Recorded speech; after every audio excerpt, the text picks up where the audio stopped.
All those stories and more as the NASCAR 2000 season continues. Today, ABC Sports is live at Atlanta Motor Speedway, located near Hampton, Georgia. Live coverage of the Cracker Barrel Old Country Store 500. Hi, everyone. I'm Bob Jenkins. Welcome to Atlanta. Several stories to talk about before we get started. First of all, the Chevys are operating under new rule changes for this event. The tires are also new, a new compound for the drivers and the teams. Weather is a concern. No, there's no chance of rain here today. It did rain most of the day yesterday, and it is very windy and very cool here today. In the first three races of the year 2000, some of the young drivers have shown great success, and we've seen a reemergence of some of the veterans. Not a better example than that than on the front row for today's race. Here's Dr. Jerry Punch. Well, Bob, from the very beginning, NASCAR racing has been focused on family. That's why it seems truly appropriate that today's front row features a couple of talented sons who are following in their famous father's footsteps. Last November, Dale Jarrett was crowned NASCAR's newest Winston Cup champion. Today, he returns to Atlanta Motor Speedway, where he hopes his second pole start of the year yields the same result as the first, which was a win in the season-opening Daytona 500. Beside him, third-generation driver Dale Earnhardt Jr. continues to be impressive after collecting his first ever front-row start in just his ninth Winston Cup event. Last week, this young imitator of the Intimidator led 41 laps en route to a top 10 finish at Las Vegas. Today, he hopes to carry his grandfather's famous number 8 to victory lane at a track where his dad has won, you guessed it, 8 times. Jeff Gordon's first NASCAR win came 8 years ago this Tuesday at this track in the Busch Series. His most recent win came at Charlotte 5 months ago yesterday. In between, a young boy's dream became a young man's mission, the challenging pursuit of wins and championships. But since that win at Charlotte, the radiant glow of Gordon's rainbow has been darkened by a storm of simply average runs. Today, the defending race winner, starting from the 7th position, hopes the forecast calls for clearing skies and a sunny future, beginning at this track that has been a big part of his successful past. But for Gordon to get to victory lane, he'll have to outshine the Gibbs boys, Bobby and Tony. Tony Stewart has his worst starting spot of the young season, 27th. But in the last 2 weeks, he has finished 4th at Rockingham and 2nd at Vegas. Then there's Bobby Labonte, winner of 4 of the last 7 races here, including last November when he started 37th. Today he starts a comfy 22nd. That makes him a cool favorite in hot Atlanta. A number of other big guns hope to make today's race very exciting by charging their way to the front of the pack after disappointing qualifying runs on Friday. Last week's winner at Las Vegas, Jeff Burton, rolls off 29th. Throw in Rusty Wallace, his teammate Jeremy Mayfield, former champion Terry Labonte, Ricky Rudd, and the Intimidator, and you have a gourmet recipe for excitement. Dale Earnhardt, the all-time Atlanta wins leader, starts 35th. He spent Friday working on race setup and didn't really concern himself with qualifying.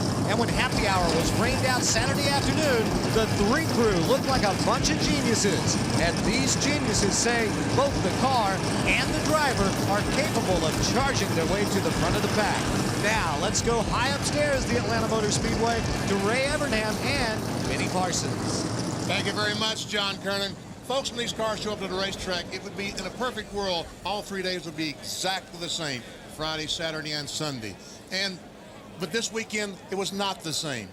The weather today is dramatically different than Friday and Saturday, plus that last hour of practice, happy hour was, the critical hour of practice was rained out. Ray, what kind of decisions are these crew chiefs facing here this morning? Well, Benny, some of them are worried about starting a race with 0 laps on a race engine. Some of them are worried, did they pick the right spring and shock combination for the sun, but with a track temperature that's 20 degrees cooler? And some of them are worried, do they have the right aerodynamic balance with the new Monte Carlo? Bob? So a lot of stories to deal with here as we get set to race. As far as the weather is concerned, we have bright sunshine. However, the temperature will only make it into the 50s and about a 30-mile-an-hour breeze. The command to start engines has already been given. Getting set to go racing here at Atlanta Motor Speedway on a beautiful Sunday afternoon. They're racing for more than $2 million. They'll need fuel between laps 55 and 65. Bobby Labonte holds the track record here, which was set in November of 1997. Now let's take a look at our Walmart Tire and Lube Express starting lineup. On the pole position, Dale Jarrett, his first pole here at Atlanta, second of the 2000 season. Dale Earnhardt Jr. is alongside his first NASCAR Winston Cup start in the front row. Second row, Steve Park, who qualified second here last fall, and Matt Kenseth, his first NASCAR Winston Cup start in the top 5. The third row, Kevin LePage, who was the pole sitter here last fall, and Jerry Nadeau, his best start since last September. As we take a look at the rest of the starting lineup, it's interesting to note that 6 of the top 10 starters have never won a NASCAR Winston Cup race, and 10 out of the top 15. But Ray, I think with the temperature today that the experience will really be the key to getting to victory lane. I think so, Benny. The guys that have got experience here at Atlanta and the guys that have got the best notebooks will probably be the guys that are key at the end of this race. Brett Bodine makes the race this week. Stacy Compton and Ward Burton start alongside in the next row. Compton, of course, one of the rookie candidates for the Revistas Rookie of the Year honors. Scott Pruitt starting on the outside of row number 10, and there is Bobby Labonte, who has an incredible record here at this facility. If you're concerned about him starting back in 22nd, don't be too concerned, because last fall I think he started 37th and won the race here at the Atlanta Motor Speedway.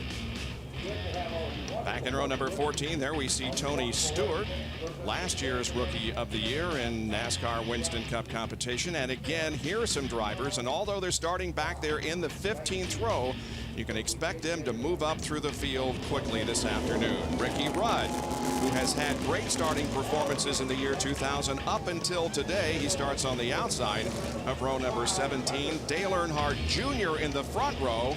His dad starts on the inside of row number 18. Now we started seeing our provisionals. Terry Labonte, Bobby Hamilton, Sterling Marlin, Kyle Petty. Once again, very, very experienced race car drivers. Ted Musgrave substituting for Jeffrey Bodine and Kenny Schrader. Darrell Waltrip's first NASCAR Winston Cup start was here in 1972. We had drivers who were unable to qualify for this event, and what a shame for Johnny Benson, who has run well in the first 3 races of the year, but failing to make the grade here in Atlanta. Also, Robbie Gordon, Dave Marcus, Ed Berrier, and Mike Bliss failed to qualify.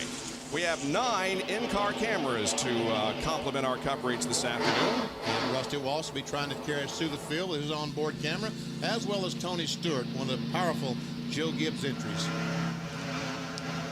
So Bobby Labonte, his teammate. As I said, 22nd, not a concern. Mike Skinner will be starting back in 14th, and Mark Martin. Looks like he has stepped up his program in the year 2000. Bill Elliott, boy, what a difference he's made this year. And on the outside pole, Dale Earnhardt Jr. and Dale Jarrett on the pole. Well, the field moves slowly now through the 3rd and 4th quarters. We're getting set to go racing here at Atlanta Motor Speedway.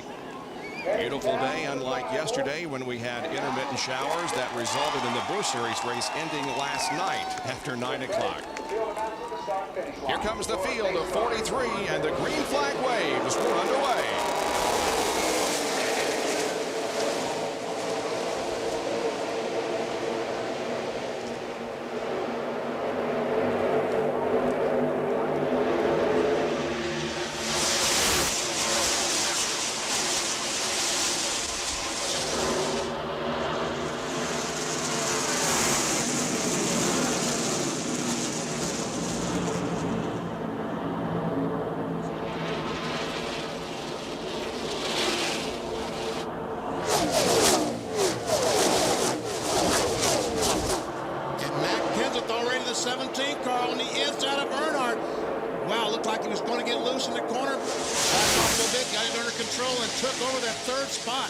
Top rookie candidates battle for 3rd there for a moment, but Kenseth grabs it. Now here comes the 16 car of Kevin LePage to the inside, and they've got Dale Earnhardt Jr. hung out in that outside line. Dale Jarrett comes down and leads lap number 2. This is only the 2nd race of the year 2000 that he has led. Hasn't led since he took the checkered flag at the Daytona 500. Steve Park took a look on the inside, and when Jarrett came down, he had to back off the gas, which he lost his momentum, and Matt Kenseth jumped to the inside. And here comes Dale Earnhardt Jr. trying to take over the third spot from Steve Parker. Then he saw Dale Earnhardt Jr. back up a couple spots, now coming forward. What happens is they start with the tire pressure down a little bit on those cars. It takes 2 or 3 laps for it to build up where they want it to be.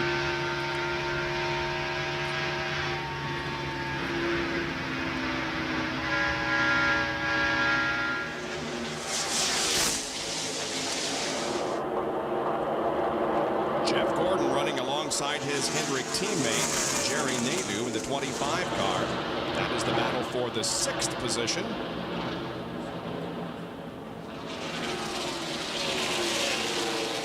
Jeff Gordon trying to turn his season around. 33 cars driven by Joe Nemechek. And right behind Joe is a 94 of Bill Elliott. And some incredible racing going on about 3/4 of the way through the pack. That's Scott Pruitt in the Tide sponsor, number 32, up on the outside and losing positions. To the inside is Kenny Irwin and Sterling Marlin. There's the 2 of Rusty Wallace. 3 wide through the corner. Wow, Scott Pruitt gets knocked up in the loose stuff, but gets it back under control and a battle for the lead as Matt Kenseth goes for the lead and takes it off turn 2. If he can lead at the stripe, it will be the first time that Matt Kenseth has led a NASCAR Winston Cup race, I believe. And Kevin LePage goes off that 2nd spot.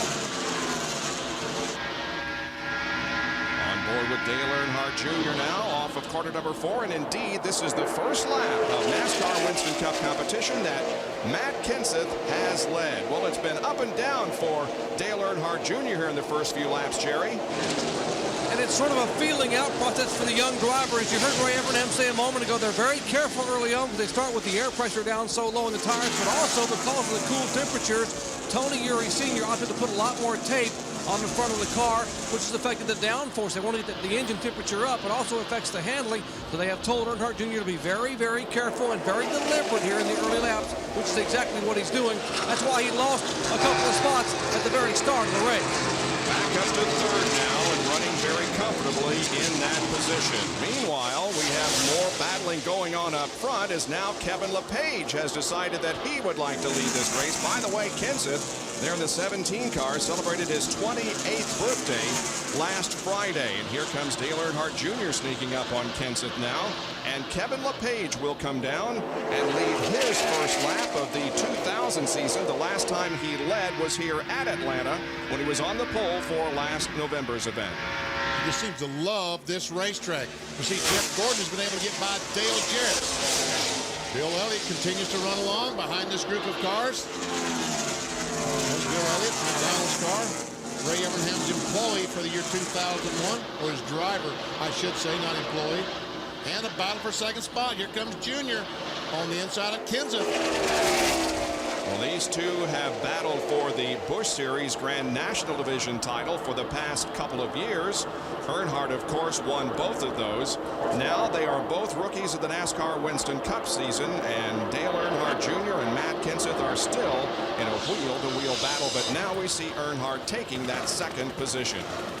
Kenseth back to 3rd, Steve Park running 4th, and Jerry Nadeau is in 5th position. Jeff Gordon is in 6th. And Dale Jarrett is back in 7th spot. He's a couple of seconds behind the leader, Kevin LePage. Dale Jarrett told us on NASCAR Today that he and Todd Parrott met last night. They talked. They made a lot of changes on that Ford this morning. And right now it looks like they're going to have to make some changes on the first pit stop. As Nemechek gets on the inside trying to get by Jarrett. At the same time, Elliott trying to go on the outside. Oh, some tight racing here. We're on board with Bill Elliott. Looks like Bill's already found that the top groove is coming in a little bit early. Moves way up on the high side of the racetrack, while Mike Skinner right ahead of him there in the Lowe's-sponsored car, number 31, got to the inside and picked up a position. So Skinner to 8th. And Bill Elliott to the 9th spot. Kevin LePage is the leader at the Cracker Barrel 500.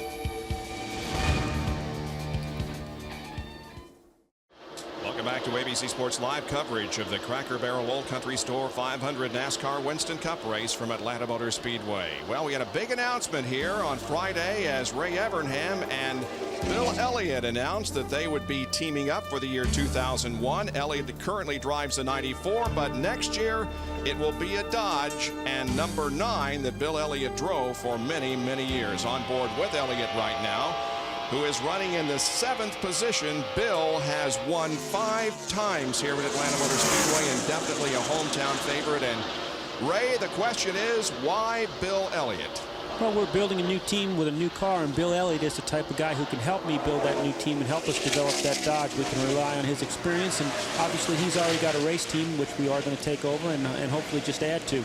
That's the genius of the whole deal. I mean, you're just previewing 2001 with Elliott's team this year, aren't you, Ray? Yeah, and he's making me nervous running up there high like he is, Benny, but he's got a good group of people over there, and we're really hoping that we can just keep growing. Darrell Waltrip has made an early pit stop, John Kernan. Darrell had been complaining since the drop of the green flag. The car was all over the place, so after he got lapped, in less than 12 laps, they decided to come in, make a track bar adjustment, add a little wedge to the car to try and tighten it up to make it a little more comfortable for DW to drive, because he had quite a handful out there on the racetrack. He goes 2 laps down now to the leader, who is currently Dale Earnhardt Jr. He took the advantage from Kevin LePage a few laps ago and now finds himself just a little more than a second ahead of LePage. Jerry Nadeau running 3rd. Jeff Gordon has moved to 4th, and Elliott is now 5th. As a matter of fact, Nadeau has gone by the 16 car of Kevin LePage to take over the 2nd spot. We have a couple of Chevrolets right now in those first 2 spots. Down to Bill Weber. Well, first of all, an update on our pole sitter, Dale Jarrett, who led briefly early in the start of this race. He's told Todd Parrott the car basically is all over the place. A lot of these guys are waiting to see what these tires are going to do on longer runs. So far, Jarrett has his hands full. Similar story for Matt Kenseth, who went forward, now has dropped back. Last check was running 10th.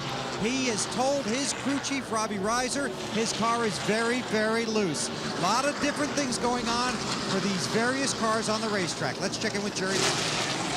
And a similar situation with this Pennzoil Chevrolet of Steve Parker to that great qualifying run in the same car where he led 72 laps here last November. The car now very loose from the get-go and getting looser.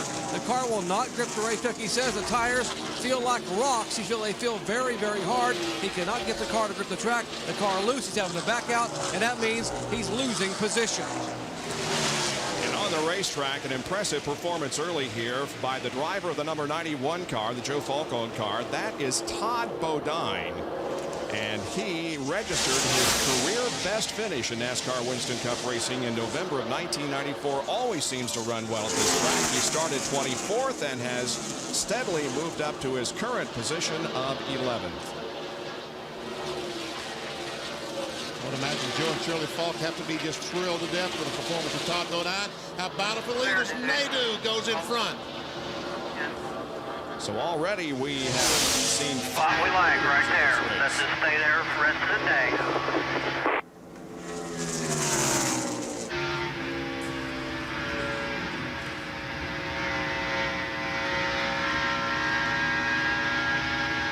This will be the first lap that Jerry Nadeau has led since Watkins Glen last year. Tony Eury Sr. watches his driver Dale Earnhardt Jr. go by. Jerry has an update from pit road.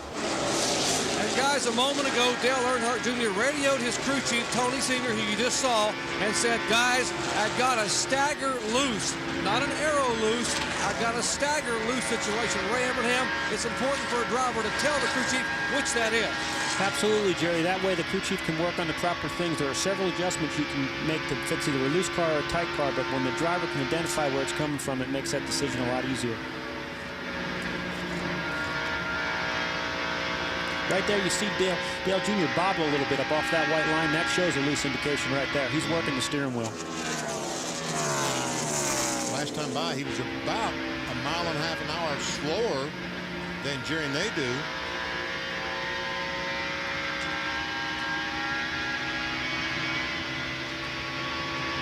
It's Darrell Waltrip that the leader just went by, and now he's about to be lapped by Dale Earnhardt Jr. Here is the 5th position battle. On the left is Bill Elliott and Mike Skinner right behind him.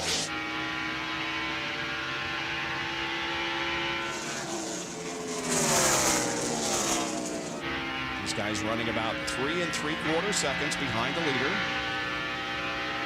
And we can see their spotter had warned them that Darrell Waltrip with the 66 car was on the bottom of the racetrack. So when Elliott went in turn 3, just immediately moved up to the racetrack to make that pass a little bit easier.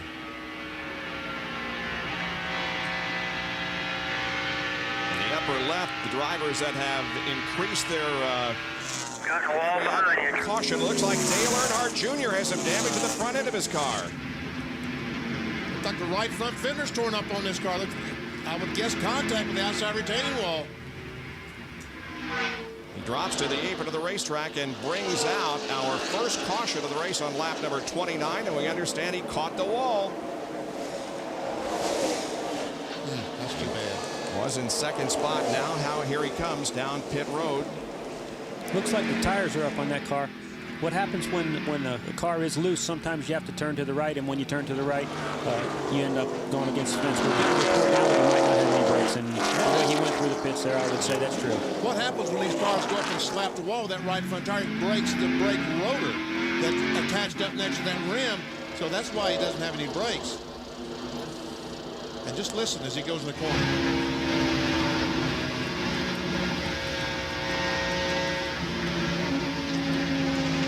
Looked like he got loose, man. He had to save that thing. See, as he jumped back on the throttle coming off the corner, as Ray said, that car got a little bit loose, and to save it, you got to go up the hill, chase it up the hill, and unfortunately, up the hill was the wall. Down to Jerry Punch. As Earnhardt Jr. came down pit road, he pumped the brakes, which most drivers are told to do to be able to make sure they have brakes. And he said, no brakes, no brakes, no brakes. Tony Eury said, put it in first gear and try to get it slowed down as much as you can. They couldn't get it slowed up, so he had him go right on through. So they will try to come back around and probably pull him behind the wall and work on the car. Let's go back up pit road to Bill Weber. Outstanding day so far for Jerry Nadeau. Now can the crew back up the performance on pit road? It's just 4 tires and fuel for the 25 car. Right sides are on, around to the left. Let's check in with John Kernan. Jeff Burton, who had moved up all the way from 29 to 11. Jeff Burton is also in, but Burton pits a 4-tire change. No adjustments. The car just a little bit loose.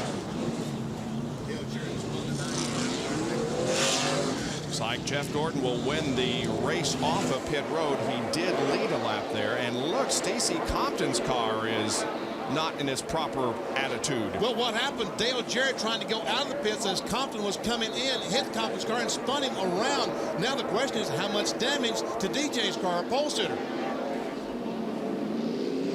Jeff Fuller pulls out of the number 27 car. Darren Cope in the 15 and Earnhardt Jr. So you just follow the cars out there. We see DJ and you see Compton coming in the pits trying to get in. Now, how much damage? Once again, I'm concerned about the 88 car, and the 9 car has lost all his track position because he was unable to make his pit stop, had to go all the way around the racetrack and coming back in. Look at the damage on that 88 car. A lot of damage there on the right front. And Jarrett will head for pit road once again. Bill, he's headed toward you. He has told them the steering wheel is fine. They're going to bring it back in. They're going to have to work on the right front. He told them the hood is bowed up pretty good as well. They'll go around to the right side. They're going to pull out the hood pins, raise the hood, work on it as quickly as they can. They're going to have to make sure that they don't lose a lap, so their spotter will watch the pace car. Here comes Stacy Compton back on pit road. His crew will go to work on the right side of the car. They'll make their tire change and put their fuel in now. They're pulling on the 88 car, the sheet metal away from the left front and the right front. Todd Parrott instructing his crew to push the hood back down, bang it into position. That's one way to do it. Spotter watching the pace car. They continue to work on the right front. Meanwhile, Compton has his tires. He returns to the track. 1 to go this time when the field comes by. Jarrett was the pole sitter. He leaves pit road now. We'll have to catch up with the tail into the field. Jerry? And now for the third time, finally Dale Earnhardt Jr. able to get that car stopped. He made 2 runs at pit road and couldn't get to his pits, and with no brakes, he couldn't afford to turn left toward the pits. He run into one of the cars leaving. They finally get the car stopped. It is not running here. They have shut it off, put it in first gear, and tried to use the clutch to be able to slow it down coming down pit road. And we'll go to work on the right side of the car. Apparently the rear end has been shifted over somewhat from that impact with the wall. As we had mentioned just moments before, he had complained of having the car loose, a stagger loose condition. The car was loose in the middle of the corner and loose coming off. We're going to look at the right front suspension, the right rear suspension, the trailing arms beneath the right rear of the car. A lot of work will be done here on this Budweiser Chevrolet. And what a tough break for Dale Earnhardt Jr. and not a good break either for Earnhardt Sr., right, John?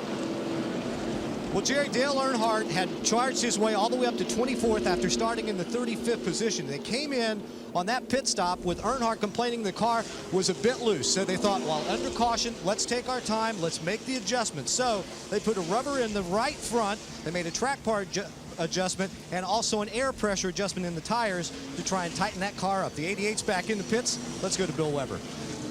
They continue to work on the hood. Now they're going to work on the cowl as well as the right front corner of this car. Running out of time now because he had to catch up to the field.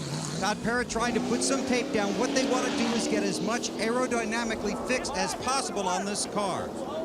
They have to be really concerned not to speed down pit road because if NASCAR would black flag Dale and bring him back in.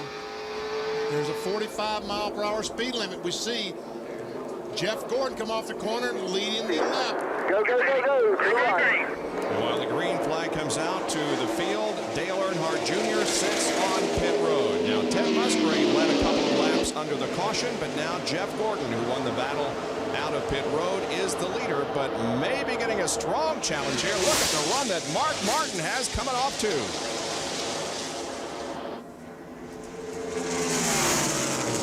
Very powerful. Well, then Skinner drives to the inside. I'm not sure that Jeff Gordon was expecting that, but Skinner goes out on the apron and takes second spot away, and here comes his teammate Nadu to take third away from him. Mark Martin is now the only driver to lead all 4 races so far in the year 2000, and suddenly Jeff Gordon drops back to the 4th spot. Bill Elliott right behind him. Then comes Kevin LePage. You know, sometimes the cars act a little bit different on the first set of tires. NASCAR impounds the tires of the top 10 qualifiers, so they start the race on scuffs. Normally on the first stop they put on stickers, and sometimes the car acts just a little bit different for a couple laps. And now Mike Skinner closes in on the leader, Mark Martin. This is on board with Martin looking back to the 2nd place car.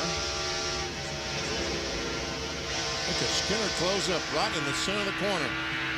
On board the Lowe's on board. See, last time by, Skinner was about 3/4 of a mile per hour faster than Mark Martin.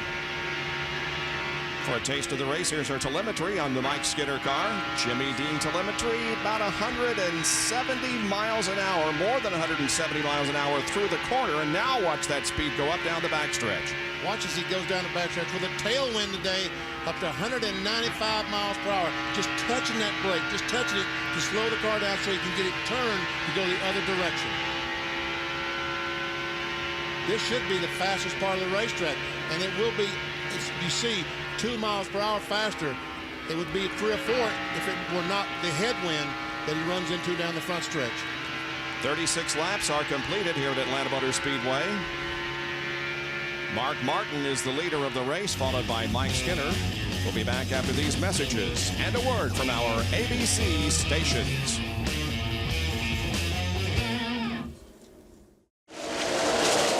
Welcome back to ABC Sports live coverage of the Cracker Barrel Old Country Store 500 NASCAR Winston Cup race from Atlanta Motor Speedway. We're 42 laps into this race, and Mike Skinner is still leading. While we were in break, Mark Martin took the lead again for a few laps, but now Skinner reemerges as the leader. Jerry Nadeau runs in 3rd, Jeff Gordon 4th, and Kevin LePage is in 5th position. Here's a Super 8 serial on our leader, Mike Skinner, who started in 14th, now has the lead. He finished 6th here last spring after leading 79 laps.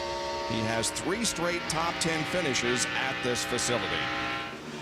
And I would dare say that Mike Skinner had the worst crash of his life here at the Atlanta Motor Speedway 2 or 3 years ago when he blew a tire off turn 4.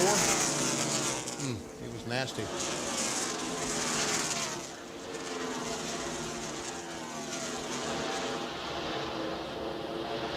There is Steve Park in the yellow number 1 car going to the inside of Jeremy Mayfield. That exchanges the 9th and 10th positions. Big Bobby Labonte, who runs so well at this racetrack, he's back in 12th spot. And I think right now just trying to find the right handle around the racetrack, make some adjustments. He'll be telling Jimmy Maycar, the crew chief, what the car's doing, doing his pit stops. They'll be making pit stops and get it much better before the end of the day. And about for second spot is Jerry Nadeau, who's having a race of his life. Goes by Martin to take over second. Nadeau is doing a great job, has already led here.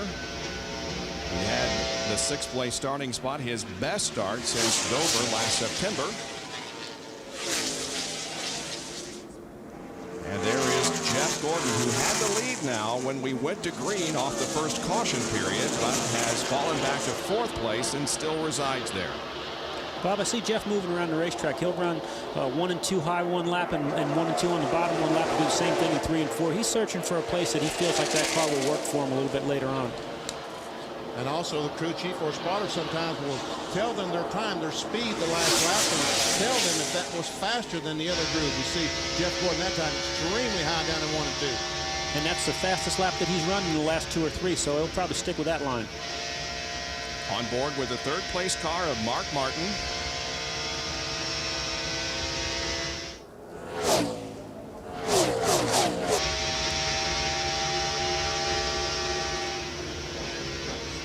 By the way, for you Dale Earnhardt Jr.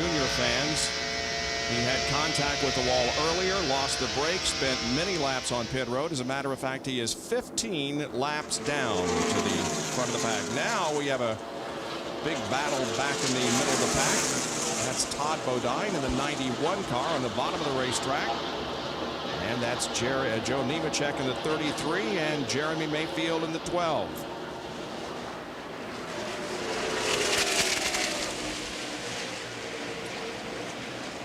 Bobby Labonte also in this mix, and right behind Labonte is his teammate Tony Stewart.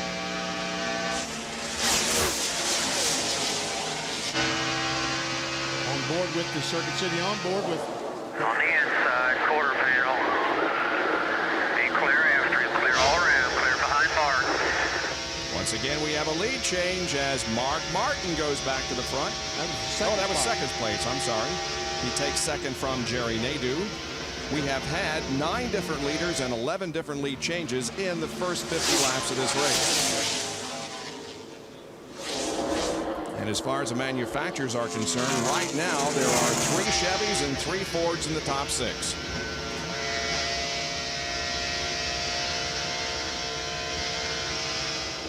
And Ray, once again, we see that Jeff is higher than most everybody else at this point. And he is just about half a mile an hour faster than he's been. He'll keep moving that groove up and up and up, and by the end of the day, Jeff Gordon will be running up next to the wall in 1 and 2.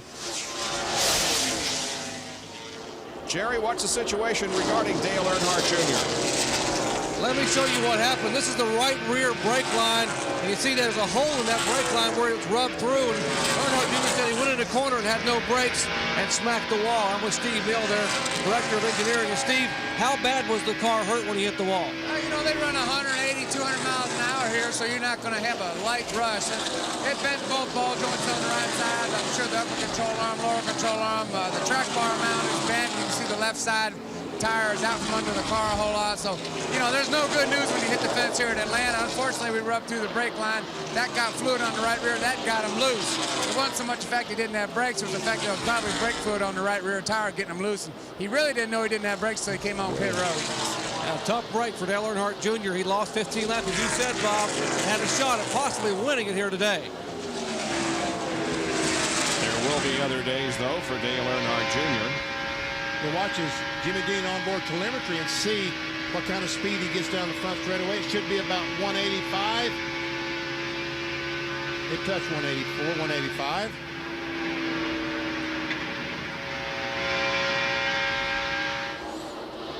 And And for the 8th position, we see Bobby Labonte taking it from Jeremy Mayfield. Bill Weber. Well, Bobby Labonte. Oh, now a spin off of 4. Spin off of 4. The 75 car, Wally Dallenbach in the 93.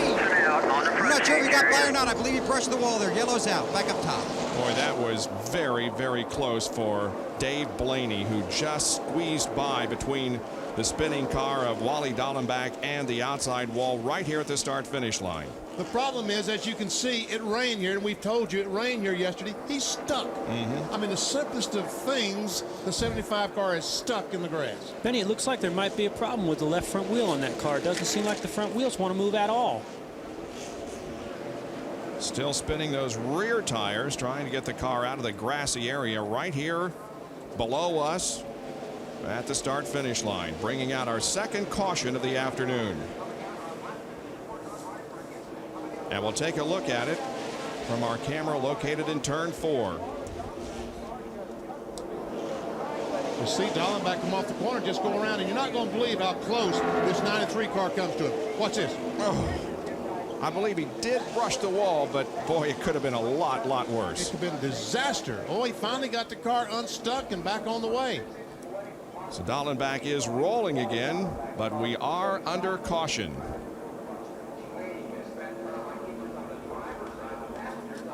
Front wheels appear to be going now, Ray. Is the left front wheel flat? Could be. Could be. You know.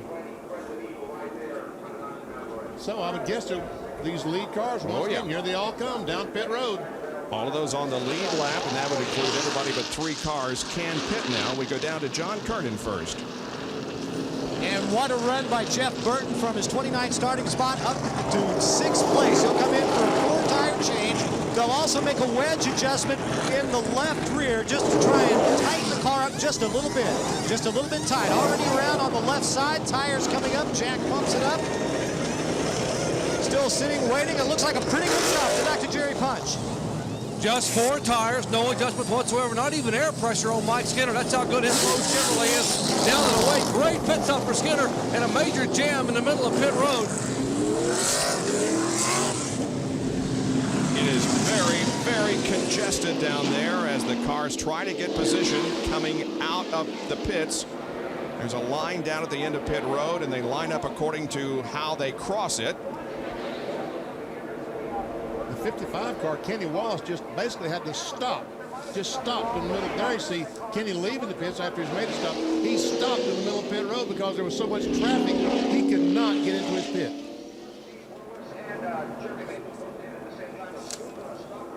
Well, this is the reason that we are under the caution. That is Wally Dallenbach spinning off corner number 4, and a very close call by Dave Blaney, who manages to get his car between the wall and Dallenbach, although he did brush the wall, but it could have been a lot worse. We'll take a break and be back with more of our live coverage in just a moment from Atlanta Motor Speedway. Still under caution here at Atlanta Motor Speedway, but going back to green very quickly. This second caution brought out by a spin by Wally Dallenbach, and here comes the field down. Bill Elliott is at the front of the field. Go.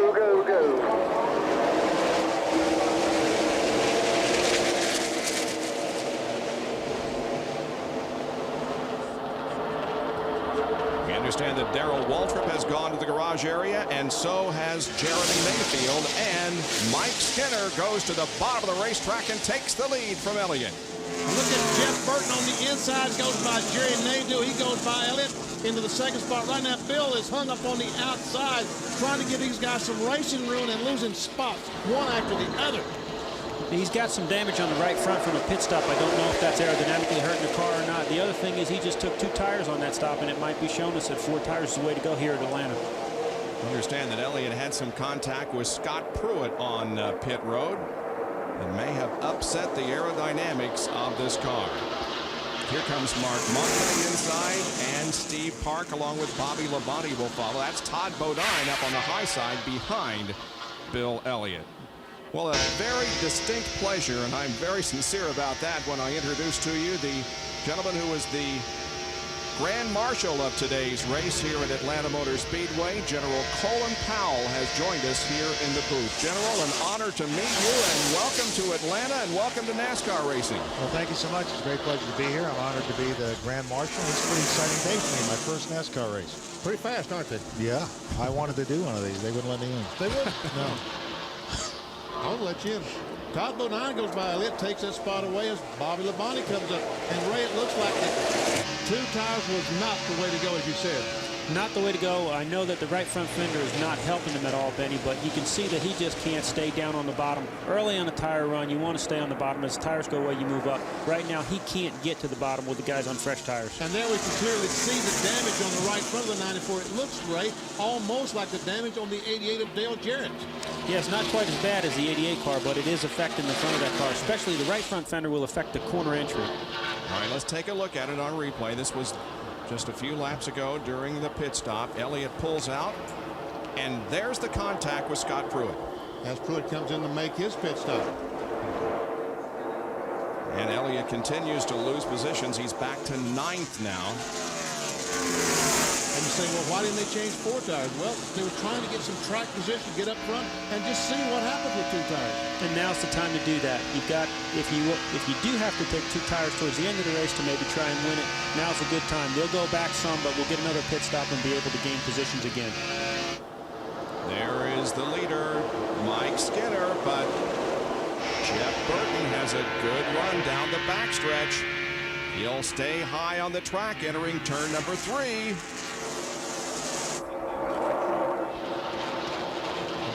Car winner last week in Las Vegas.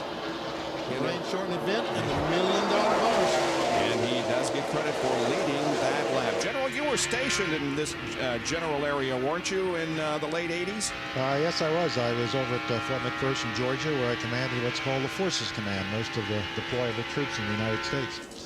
Great city, great community.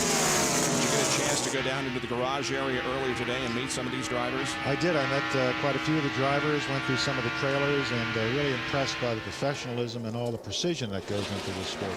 Kind of like the military. It really is, and I said that to them. The teamwork that's required and the commitment to excellence, and then it all comes down to one guy getting in a car and becoming a winner. An early day for Jeremy Mayfield. Here's John Kernan. This is not a good sign for Jeremy Mayfield. Crew underneath the car working on the transmission. Jeremy sitting in the car. Jeremy, what happened? Just something happened in 4th gear. You know, I don't know. It's the way things are going for us. But, you know, we got to keep working hard. I had a great race car. It showed that, you know, and started 33rd and worked our way up in front. Everybody did a good job. You know, we're just having that little stuff bite us again, and we're going to fix it. I guarantee you that. Jeremy Mayfield and his crew are going to get back out there. Also, one other note, Elliott Sadler, a few laps ago, reported to his crew that he had smoke in the cockpit of his car. Dale Earnhardt Jr., Dale Earnhardt Sr., the 3 cars, he was way back about 30 a little bit ago. Now he's up to the 12th position, going by Elliott to take over that spot. And here comes John Andretti, who is celebrating his birthday today. That's Joe Nemechek in the 33, rubbing with Bill Elliott going into corner 1. Bobby Hamilton in the 4 car down on the low side. The defending series champion in NASCAR Winston Cup competition has some aerodynamic damage on his car and is back in 32nd position, 11.5 seconds back of the leader.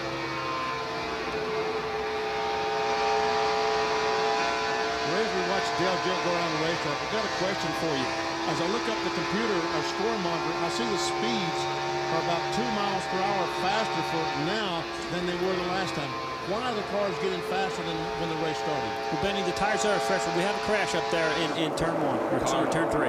Up against the wall is the leader of the race, Jeff Burton. And he has had heavy contact with the back end of that car. And we see a little bit of gasoline has spilled out and gotten on the brakes rotor, probably the exhaust, but it's quickly extinguished. And it doesn't take long for Jeff to realize that there is a fire and jump out of that thing. Man, he's hot. Well, after winning last week at Las Vegas in the rain-shortened race, and after going to the lead here at Atlanta it's all over for Jeff Burton as the car is severely damaged, and he, needless to say, is extremely disappointed. He appeared to be running by himself. Let's see if we can determine what happened. The right rear tire just goes around, just goes out of it, Ray, don't you think? Or was that? Yeah, Benny, we'd have to get a shot to see if it's up or down. It's wrecked there, and we really can't tell. But there is a spot on the racetrack. The racetrack flattens out over there, and you hear a lot of guys talk about being loose entry. Jeff Gordon told me one time there's a little strip of tar over there. He said if you hit it, it'll spin you out. But there was something came out of the car. It might have been fluid. I said a tire, but I may be corrected. It might have been fluid. Something just before that car spun around. You'll see something just. We're going along, and about right now, we're going to see something come from under the car. See that? I don't know if that's tire or something. Yeah, Benny. Yes, absolutely. Down to Jerry. As Mike Skinner comes on the pit road, the first thing Skinner said was, "Is the 99 cut a tire?" So he cut a tire. He's in the wall and he hit hard. Now they used what he saw to make their decision on whether to change 2 or 4 tires. They weren't just going to change 2 right sides. When they saw that, they said, "No, we're not taking any chances. We're going to change 4 tires." Skinner is down and away.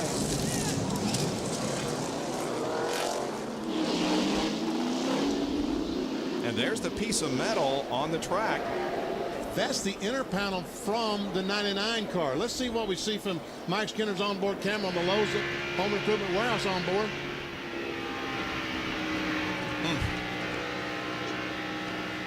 From the Pennzoil copter cam.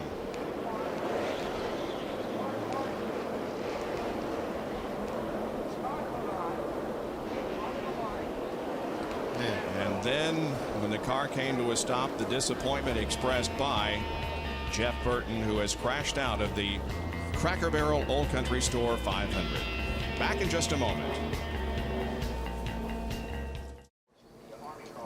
Welcome back to Atlanta Motor Speedway, where Jeff Burton has crashed here. They're loading his car onto the rollback.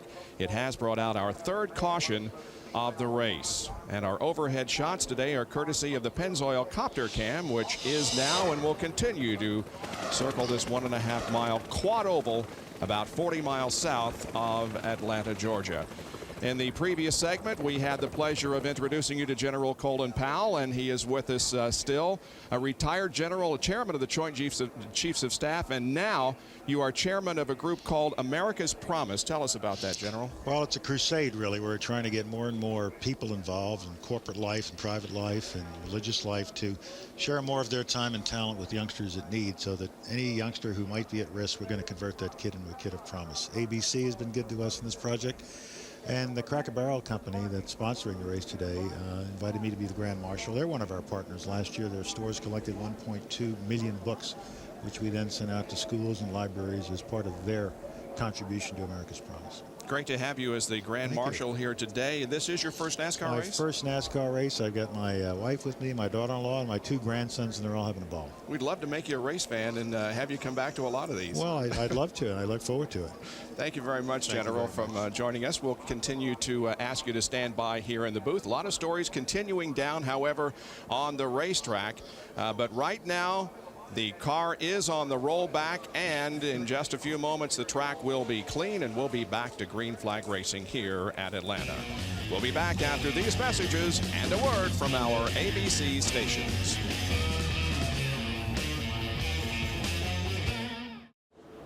We are still under caution in the Cracker Barrel Old Country Store 500 because of Jeff Burton's crash. He is okay, walked to the ambulance.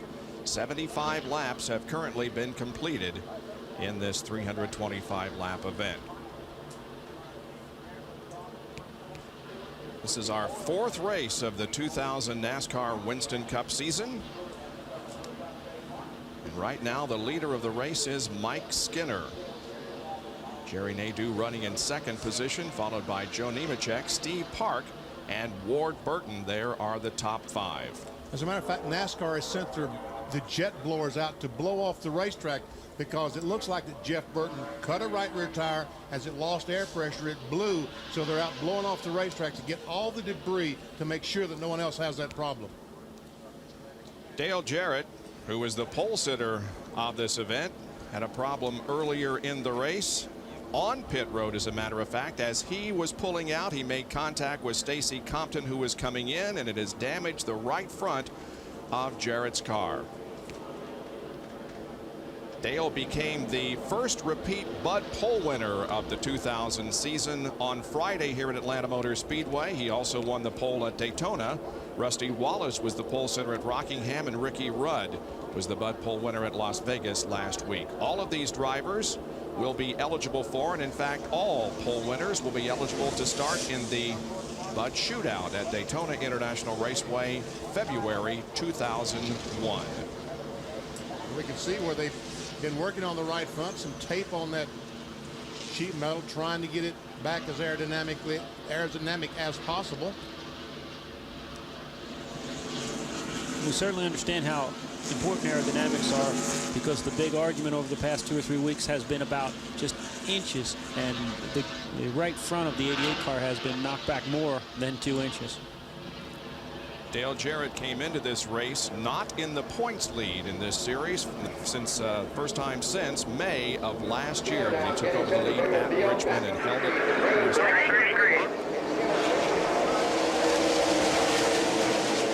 You see Wally Dolan back there in the 75. He spun earlier, caused one of our caution periods, trying to get his lap back. He's only 1 lap down. Jeremy Mayfield is back in competition. He is 15 laps down. So is Dale Earnhardt Jr. Darrell Waltrip 22 laps down. And of course, Jeff Burton is out of competition. Bill Weber, how about an update on the number 20 car of Tony Stewart? Bob, an unbelievably frantic few minutes in Tony Stewart's pit. Tony Stewart has told his crew his car handles great, but he has a power problem on the straightaways. He can't pass anyone, and when people pass him, they zip right by. He changed ignition boxes. That didn't help. A few caution laps ago, they came in and checked the plug wires. That wasn't it. They decided when Burton crashed, they were going to go ahead and try and change the carburetor. So they brought him in. They took off the cowl. They sent him back out as he weaves his way through traffic. Brought him back in again under caution. Started to take off the air cleaner. Took that off. Sent him back out. Then they basically ran out of time because it was so far back in line. So they had to put the air cleaner back on, bring him back in, put the cowl back on, then send him back out. They're going to try and hang on to the lead lap, but he feels he has a huge power problem. He thinks he has a car that can win the race, but he's not sure he's getting all the horsepower he needs. He and Greg Zipadelli continue to talk about it on the radio. He has gained a couple of positions here in the last couple of laps, now up to 31st. Here's the battle for 5th spot. The number 1 of the 24 and the 3 all going for it.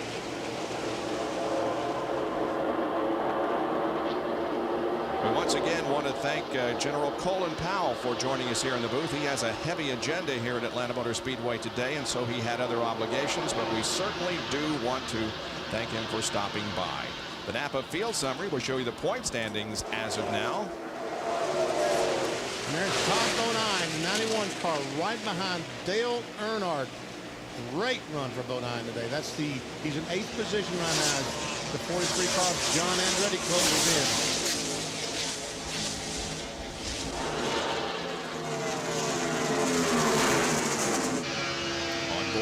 Bobby Labonte now in 10th position. That's John Andretti to his right. Andretti just slid up the racetrack. 37th birthday today for John Andretti. This is also Johnny Rutherford's birthday. Happy birthday to both. Rutherford, well, he's older than 37.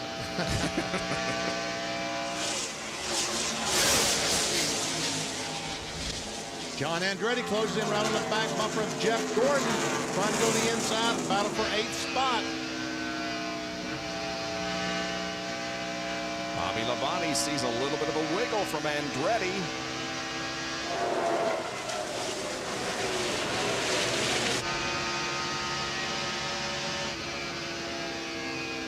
Bill Weber has more on Bobby Labonte. Well, Bob, before the race, we talked about how the Gibbs guys were going to be a favorite at this track. Bobby Labonte's car has had that hospital wobble all day long. He says he never knows what it's going to do next. Before they came in last time, they wanted to make an air pressure adjustment, which they did. But on this most recent caution, when they pitted, he had a hole in his right front tire. That tire's been taken to Goodyear. Instead of having 60 pounds of air pressure in it, it only had 20 pounds. A very fortunate caution for Bobby Labonte. Look how high the 43 car John Andretti is running. Just a moment ago, we showed you Steve Park in 4th position. Now we're back on this 10th, 9th, and 8th battle. And John Kernan is with Jeff Burton. Bob, after looking at the car that they brought back to the garage, I'm very happy to see Jeff Burton walking into the garage here. You are okay, right, Jeff?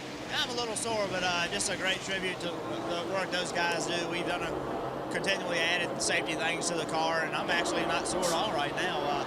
That's about as hard as you can hit. You know, I was going in the corner, and the pressure run over something with the tire, and it backed in. You know, it didn't really back in.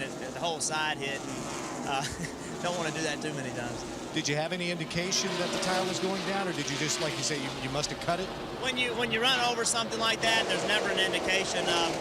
It just goes so fast, and when it's the left rear or the right rear or the right front, any one of those three, it's both rears, it'll turn, and it's the right front, it'll go straight. Just no indication. It's a real shame because the XI car was really, really fast, and we had great pit stops. You know, we came from a long way back to lead it. Was real proud of the job we were doing, but they only pay you points and first money for how you finish, not how you were running. It's a shame we've had 2 terrible races, things that were out of our control. We've had 2 good races. The 2 bads outweigh the 2 goods. All right, Jeff Burton, he is out of it right now. However, he is okay, and that's great news. 4th, 5th, and 6th right here, and a very close moment between Nemechek and Dale Earnhardt a couple of laps ago. Off turn 2, watches these guys come off. Nemechek on the outside, the 33, Earnhardt the 3. Earnhardt goes up, makes contact, and both guys try to keep off each other. Earnhardt really turned that thing left to keep off Nemechek, and almost spun, but saved it. Now Earnhardt battling alongside of Ward Burton.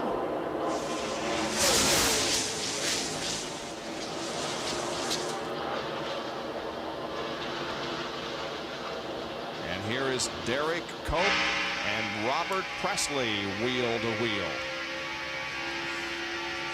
Derek Cope has her Briggs and Stratton onboard camera. As he goes by Presley, takes over the 27th position. And looks back at Bill Elliott on the inside of Robert Presley. How did Bill get back there, Ray, at pit stops? They made 2 extra pit stops, Benny, trying to fix the right front damage. They got 4 tires on the car and then pitted 2 extra times after that, working on the fenders. Right now at the end of 89 laps, we have Chevys and Pontiacs in the top 10. The highest running Ford is Kevin LePage in 11th position. The top 5, Mike Skinner, Jerry Nadeau, Steve Park, Joe Nemechek, and Dale Earnhardt. ABC Sports is live today at Atlanta Motor Speedway. Overhead shots from the Pennzoil Copter Cam, circling in beautiful blue skies after a day of off and on rain yesterday here in Atlanta that resulted in the Busch race being delayed greatly and the cancellation of happy hour. On pit road today, a couple of incidents. There's the contact between Dale Jarrett and Stacy Compton. Kenny Wallace had to wait for everybody to clear before he got into his pit stall. Close contact there between the 43 of Andretti. Here comes Bill Elliott out of the pits and making a bump on the 32 car of Scott Pruitt. Mike Skinner is the leader of this race by about a second and a half over Jerry Nadeau. Jerry Nadeau, Steve Park. You see Steve Park is currently in the 3rd position. And right behind the fellow that owns that 1 car, Dale Earnhardt, is in the 4th position. None of the first 3 drivers has ever won a NASCAR Winston Cup race. Coming up on Earnhardt is Bobby Labonte in the number 18. Jeff Gordon just took the 6th position away from Ward Burton there in the 22. Joe Nemechek, the 91 car, Todd Bodine, her 8th and 9th. And then we see Kevin LePage in 10th. That's their first Ford car. First four positions right now, Chevrolet. Ray, is it too early to tell if the rule change we had has given an advantage to the Chevrolets, or is it just the teams? Well, it might be too early to make a decision, but from the way it looks right now, Benny, those cars are awfully good. 5 out of the top 6 are Chevys. The Bobby Labonte Pontiac is 5th. We talked about Tony Stewart earlier and the problems that he was having. He started back in 27th position and since the restart dropped back to 36th, but has now moved into the top 20 once again in 19th.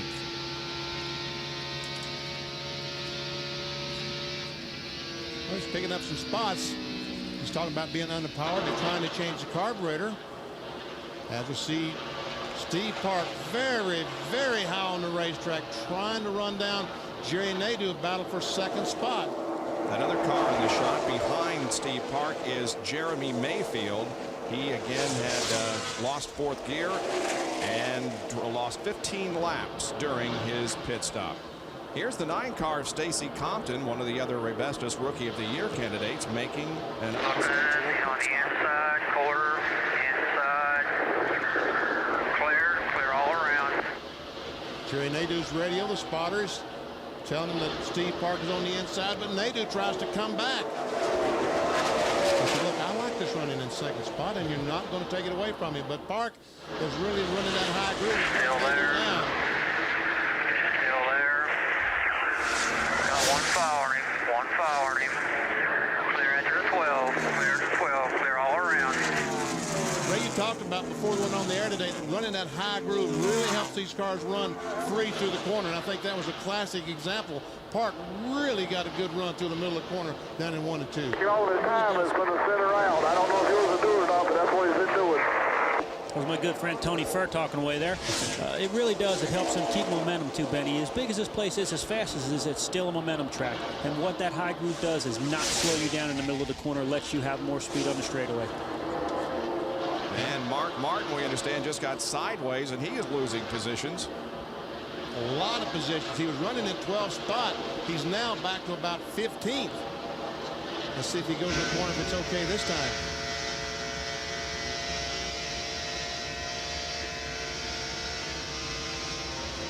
Here's a replay. He was side by side as they went into the first turn. On the inside of John Andretti, some contact there, and he tried. Oh my! Wow! I tell you what. Now that, folks, is a fantastic job of saving a race car. That entering the corner is where the car is the freest, and when you are underneath another car, it is absolutely taking a large part of the air off your spoiler. That is the worst place to be under a car. And what happens with a little bit harder tire compound like they run here, those tires got hot. You saw those black marks. Put more temperature in the tires. Takes a couple laps for those to cool off. Once they cool off, that car will go back to driving fine. Dale Earnhardt is on the move, taking 3rd position from Jerry Nadeau, and Nadeau looks like he's going to lose another position to Bobby Labonte. Now, for those of you who were with us on our ABC coverage of the Busch race yesterday, it, of course, was rain delayed. It didn't end until last night. Mark Martin did go on to win that race, his 3rd in his last 4 starts here in Atlanta. Now Earnhardt bearing down on and going to the inside of Steve Park. And Earnhardt suddenly is up to 2nd as the 9 car of Compton goes to the garage area. So things are looking pretty good right now for Richard Childress Racing. Mike Skinner is 31 cars leading the race. Dale Earnhardt in the 2nd car. The 3 is running 2nd. And that's only 2 cars he has in the race. So things are looking pretty good.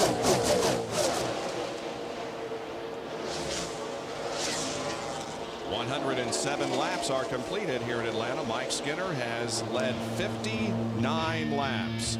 Mark Martin had a great save just a few moments ago. We take a look at it from Rusty Wallace's onboard camera. Back with more in a moment.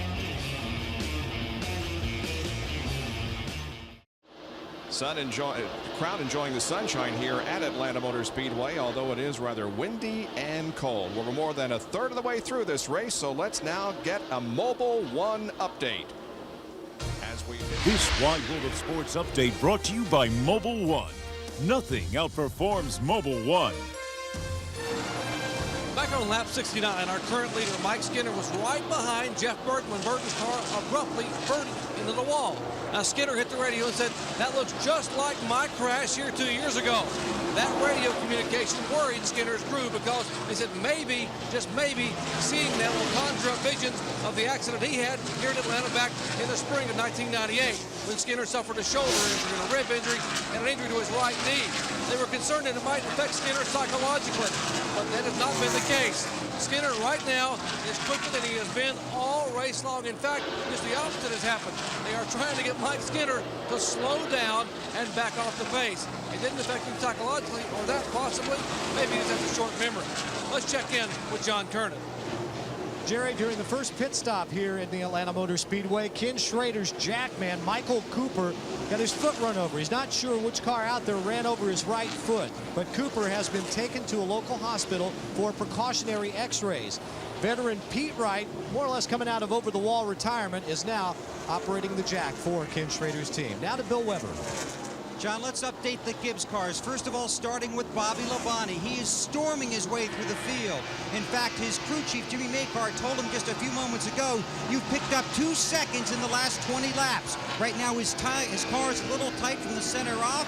They're thinking about making a track bar adjustment. They also want to adjust the air pressure. Jerry Nadeau's crew told Nadeau that Labonte is clearly the class of the field. He's moved up to 3rd on the grid. Meanwhile, his teammate, Tony Stewart, gained a number of positions on the restart, but he has leveled off since then, now running outside the top 20. Remember, he says he doesn't seem to have enough go down the front stretch and down the back straightaway. Bill Elliott was involved in a collision on pit road. We saw the aerodynamic damage to the front of that car. Elliott has reported a vibration. They checked on it during the last pit stop, sent him back out. Bill running deep in the field. This has been your Mobile One update. Moments ago, Steve Park lost a position when his car slid way up the racetrack and, in fact, got a little bit too high. He goes in the corner right behind his boss, Dale Earnhardt, and almost gets in the wall. Look at the dust flying as he gains control, but Bobby Labonte goes by to take that 3rd spot. And he's about to lose 4th right now to Jeff Gordon.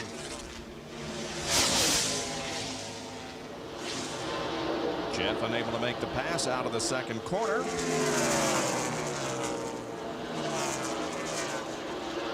Jeremy Mayfield running in 39th position there, 15 laps down because of the problem that he had. Well, let's see what Gordon can do with Park, if anything.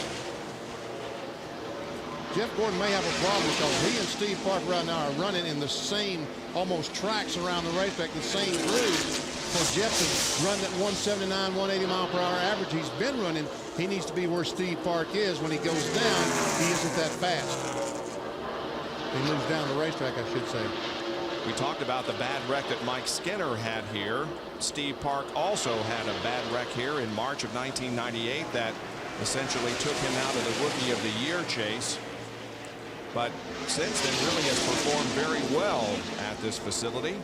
Last November started on the outside of the front row, finished 12th. A year ago started 32nd and ran 32nd. Here is Ricky Rudd in the 28 car now to the bottom side of John Andretti in the battle for 16th. The 4 car, Bobby Hamilton, also involved in that battle for position. And finally Gordon to the inside now at the end of the quad oval area here in front of the main grandstand into turn 1, and Jeff Gordon goes to the 4th position. And Jeff Gordon had been running some awfully fast laps up in that high groove. As a matter of fact, he'd run several laps faster than the leader, Mike Skinner. Now that he has the racetrack, a clean racetrack out in front of him, we'll see if he's able to get any closer to Skinner. Right now, the distance is about 5.5 seconds. We'll keep an eye on it. Jeff has won 2 of the last 3 races here at Atlanta Motor Speedway, but is only 23rd in the point standings going into this 4th race of the year. Well, Dale Jarrett finds himself back in 23rd position, and again we show you what's caused the damage to the right front of his car as he came out of the pit. Stacy Compton came in, and the crew had to tape the right front of the car and to get it back aerodynamically. And Dale Jarrett is going to have to show the patience of a champion here this afternoon. Again, he's back in 23rd position.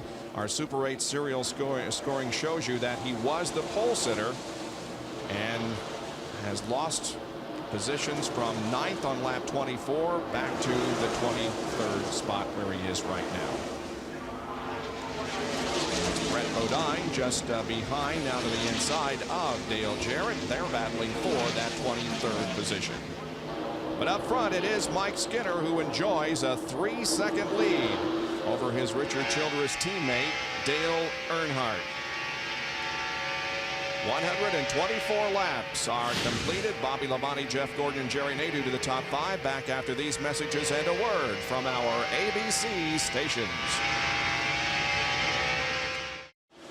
Bob Jenkins, Benny Parsons, and Ray Evernham here in the booth. Jerry Punch, Bill Weber, and John Kernan down on pit road as we bring you live coverage here on ABC Sports of the Cracker Barrel Old Country Store 500 NASCAR Winston Cup race from Atlanta Motor Speedway. Derek Cope has entered pit road.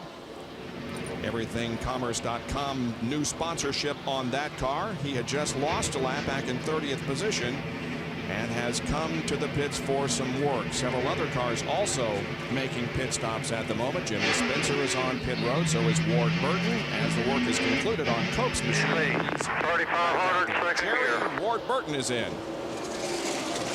Significant chassis adjustment on the right side of the Caterpillar Pontiac as the Bill Davis crew working on Ward Burton.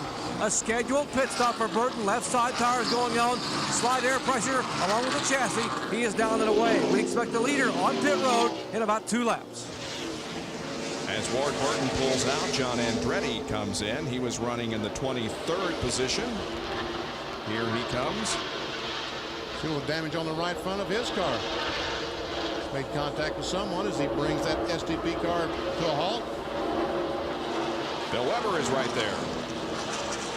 And it's John Andretti's birthday. He'd like to celebrate it in Victory Lane. A lot of work ahead of him if they're to do that. They make the chassis adjustment. Right side tires are on. 16's also on pit road.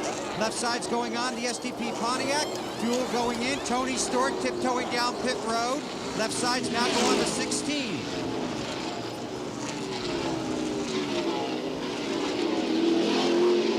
To his pit stall. They want to tighten his car up just a little bit. We're also expecting his teammate Bobby Labonte in a couple of laps. Remember, Stewart has claimed he has a power problem. They wanted to change the carburetor, decided not to do it. Tony Stewart's away, Skinner's in. Here's Jerry. 42-year-old Mike Skinner trying to get his first Winston Cup victory in his 114th start. Dale Jarrett is in as well. Left side tire going on Mike Skinner's car. Slight air pressure, a little tight exiting the corner. Skinner is down and away.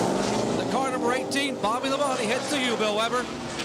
Remember, Bobby Labonte dodged a cannonball on the last caution when the crew found that hole in the right front tire. He thinks the right front's been giving up a little bit on this run as well. They're going to go up on the air pressures a little bit. They talked about making a track bar adjustment, but they want to wait and do that later in the race. Meanwhile, the 25 apparently having problems on the backstretch. One other note about Labonte, he likes the high groove. He's got his tires, his fuel is on his way. Jeff Gordon is coming in for his scheduled pit stop, and yeah, big puff of smoke coming from the 25 car.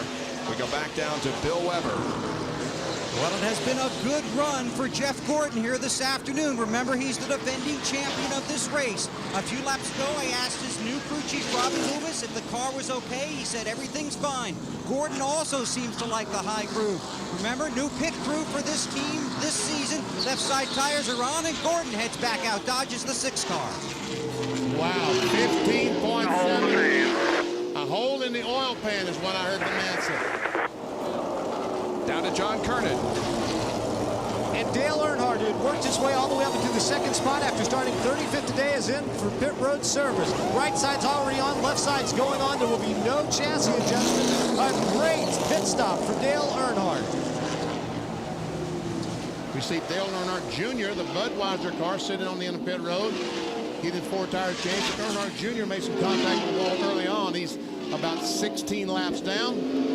Steve Hart picked up the lead for a moment, but now he comes in as both the Earnhardts leave pit road. Here is Park down at 45 miles an hour. Jerry, he'll soon be where you are. And Bob, the third fastest qualifier, couldn't get the pit road quick enough. The car handling very poorly, albeit he was running very well toward the top 5. The car comes to a halt.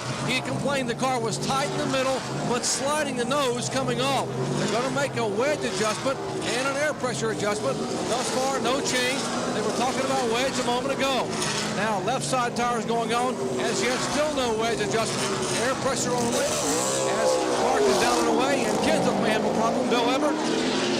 Yesterday in the Busch race last night, he ran out of fuel. That caused water pressure. No water pressure on the 17. They shoved a hose in there, sent him back out. We'll update him. He's on his way for turn 1. Chad Little also sitting there on pit road getting service. Boy, it is very, very tight on pit road, BP. And I'm telling you, when those crews go out, they have got to have one thing on their mind. Watch as Bobby Labonte, Interstate Batteries Pontiac, comes in. Bill Elliott's McDonald's drive-through crew goes around. They don't even see Labonte. Don't even see him, but watch as Labonte goes by and just brushes the tire carrier as he goes by him. The 21 car has picked up the lead. That is Elliott Sadler. And Kevin LePage backs up. Wonder what his problem is. He's going behind the wall. Something wrong with the right front of that car, right? Couldn't tell, Benny. Could not tell if there was something wrong with the right front on that car. LePage led 8 laps earlier. Jerry Nadeau's car is also going behind the pit wall, and he led 5 laps of this event a little bit earlier. 140 laps completed right now, and Elliott Sadler is the leader.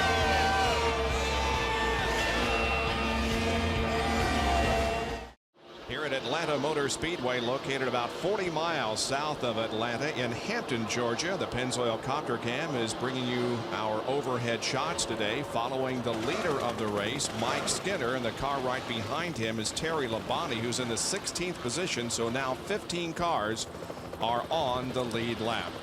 Well, coming up next after our coverage of this race here at Atlanta, we'll bring you the first race of IROC 24 from Daytona International Speedway. This year there are 9 stock car drivers and 3 Greg Ray, Eddie Cheever Jr. and Mark Dismore from the Indy Racing Northern Light Series. Who wins it at Daytona will join us right after our coverage here and find out. Jimmy Spencer and Chad Little. Let's see. Robinson 12th. Spencer is running in 12th. Chad Little in 13th. Of course, that's being contested right now. Well, here comes another Napa Field summary showing you the points as of right now. Bobby Labonte hangs on to the points lead. Dale Jarrett down to 3rd if the race were to end right now. And Earnhardt up 3. We show you these because we like to show you how the points vary as we go through the race. Look at that. Jeff Gordon up 12 to 11th position. And of course, it all comes down to the final few races and where they are in the point standings, with the final 10 making the stage in New York. The big winner of the NASCAR Winston Cup Championship, which often is decided here at this racetrack in November. Here's Chad Little running in the 12th position. Let's go down to Bill Weber. Kevin LePage sits in his car as they work underneath the rear end. Looks like perhaps it was the axle. Kevin, do you know what happened? Yeah, Bill, we came in for a routine stop. This FamilyClick.com Taurus was running real strong today, and I went out and I thought I had a flat tire. The car just wouldn't get through the corners. Came back in and changed 4 tires. When I took off, the axle was broken. I hate it for the guys. I thought we had something for them today, but we'll get it fixed. We'll go out there and we'll ride around. Benny, it looked like it snapped off the left side, the teeth, right where it goes into the wheel. So they'll replace that, see if they can't get him back out. Man, oh man, look at all that heat there from that axle. What do you think, Ray? Well, Benny, these concrete pits add a lot of bite, and normally after a pit stop with the gear ratios that are in the cars for a 1.5 mile tracks, sometimes it's very easy to snap an axle or a ring and pinion. So work continues there on the Kevin LePage car. Meanwhile, back on the racetrack, Mike Skinner continues to lap cars. He just went around the number 4 of Bobby Hamilton, the 15th place car. 14 now on the lead lap. And we're not halfway through, but yet we have had 17 leaders today, and that is a track record here at Atlanta. The previous record was set in 1988 and in 89, 15. Check our Jimmy Dean telemetry, and we see what Mike Skinner's doing as far as miles per hour and RPM. And just watch as he touches the brakes going in the corner, trying to set the car, get it able to turn down the front stretch at 82, 83, 84, 85, 8,600 RPM. There, that brake just touching it so that they slow the car down enough it turns easily and gets going the other direction. That's one of the toughest things in these long corner racetracks is you got to get the car in the corner and turn and go in the other direction. And that's what they're using the brakes for. What's your miles per hour this time as it goes down the front stretch? 180, 184, 7, 8, 9, 190, 192, 3, 197 miles an hour. If it had a speedometer, he'd quit. And Benny, we're not seeing the high amount of RPM, the 8,900s to 9,000s, because here at Atlanta, they take gear out, keep the RPM down a little bit, but it keeps the mile an hour up. The momentum, the longer they run, the faster they get. Here's a Super 8 serial scoring on Bobby Labonte, who currently is in second position, having started 22nd. And he is now about 6 seconds behind the leader of the race, Mike Skinner.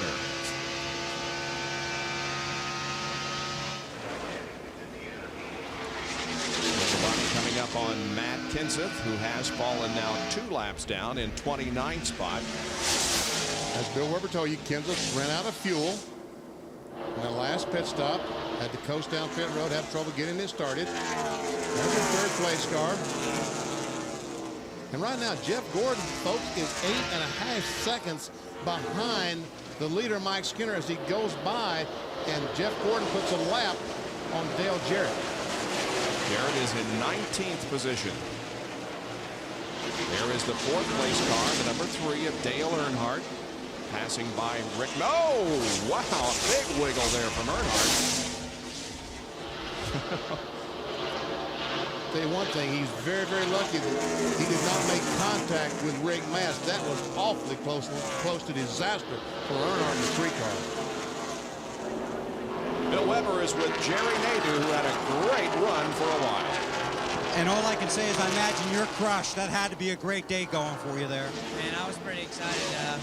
Car was running superb. I mean, we laid back in the beginning of the race. I noticed a lot of cars were sliding around. Our car was just hooked up on the bottom. We got in the lead. I mean, I hate it more for the guys. I know I can make it up towards the end of the year, and I'm sure we're going to have some good races, and we may win some races this year. This is a winning race team. We just got caught with bad luck. What happened? Motor just disintegrated. We were actually coming in the pit, put 4 tires on, make a few changes to the car. Car got really tight. And we knew we had a fast race car. We were just biding our time. We kept the leader in sight within the straightaway. And we didn't turn 1, and the thing just blew apart. I mean, it's too bad. The guys worked hard. See you next Sunday. Thanks. High hopes, but broken hearts for the 25 bunch.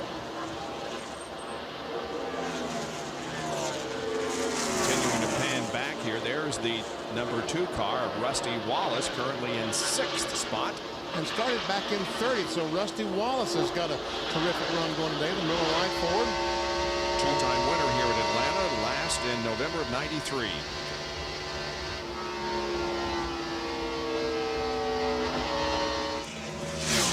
You see all these cars at the very top. Now, right when this race started, all the cars were on the bottom of the racetrack. Now they're on top. And these crews have to really stay on top of the chassis adjustments as the day goes on. Is that?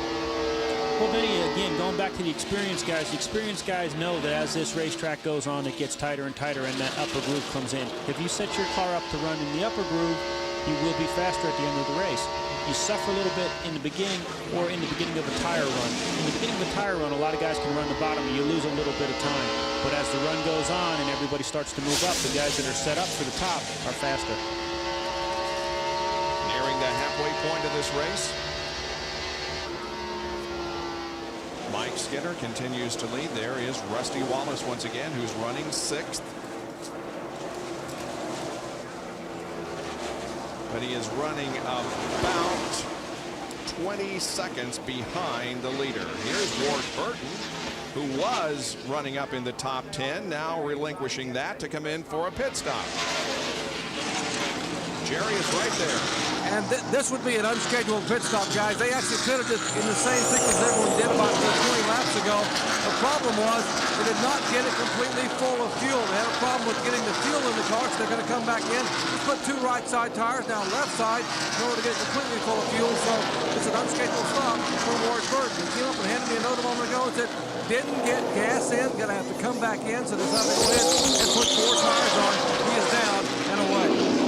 Almost a 19-second pit stop for Ward Burton.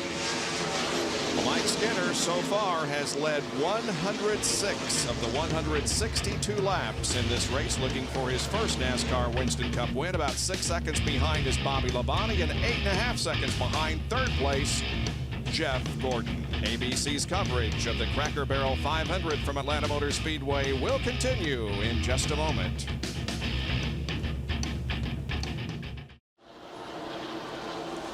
At Atlanta, where we have gone past the halfway mark, and Mike Skinner continues to lead this race. He's led 112 laps so far, about 5 seconds ahead of second place Bobby Labonte. Jeff Gordon third, Dale Earnhardt fourth, and Rusty Wallace is running in fifth spot. And there we see Tony Stewart, Home Depot car, about to go a lap down to the Lowe's car. 11th position, so now just 10 cars in the lead lap. Ward Burton, the 22 car, as we told you just a moment ago, you saw, made an unscheduled pit stop. He must be a couple laps down. He is in 25th position. Tony Stewart has raced here twice at Atlanta, finished 11th in this race last year and 15th in the fall race last November. There is Ted Musgrave subbing for the injured Jeffrey Bodine, and once again we want to send our best wishes to Jeffrey as he continues to recover from the injury suffered in the NASCAR Craftsman Truck Series race at Daytona. Well, this Saturday, Jack Nicklaus and Tom Watson will be among the stars playing at St. Augustine in a very special event. Some of the great names in the sport team up in pairs to compete in the tournament that launched the Senior PGA Tour. The Liberty Mutual Legends of Golf this Saturday, 1 o'clock Eastern, 3 Pacific, here on ABC.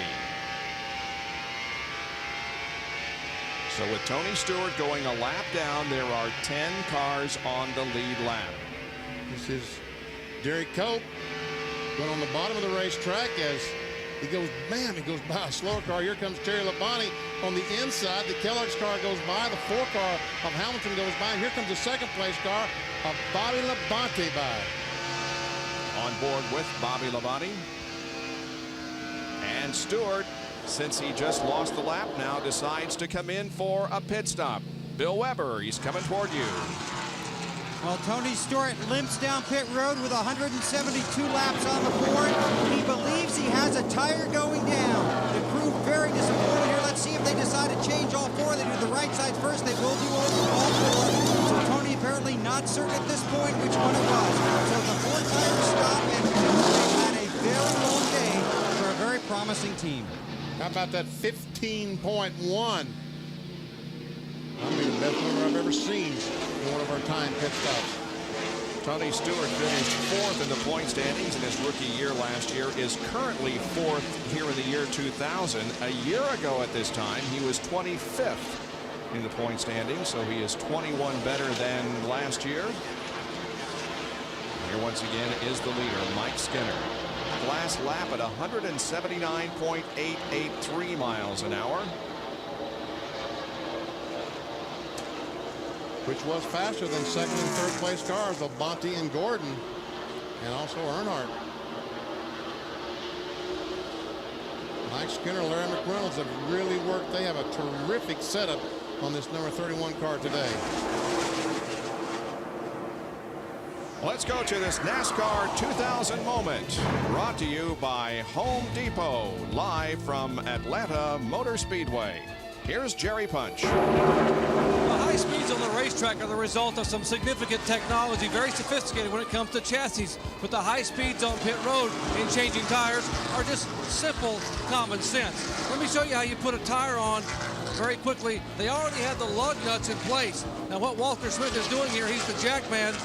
for Steve Parks, car number 1. He takes a silicone weather stripping adhesive here in his right hand and puts it around the bottom of a lug nut. They basically glue these lug nuts on so that when the wheel is put up on the studs, all 5 lug nuts are in place. Now, occasionally in very, very cold weather, that glue may become very brittle. That's why they will use what I'm holding in my hand.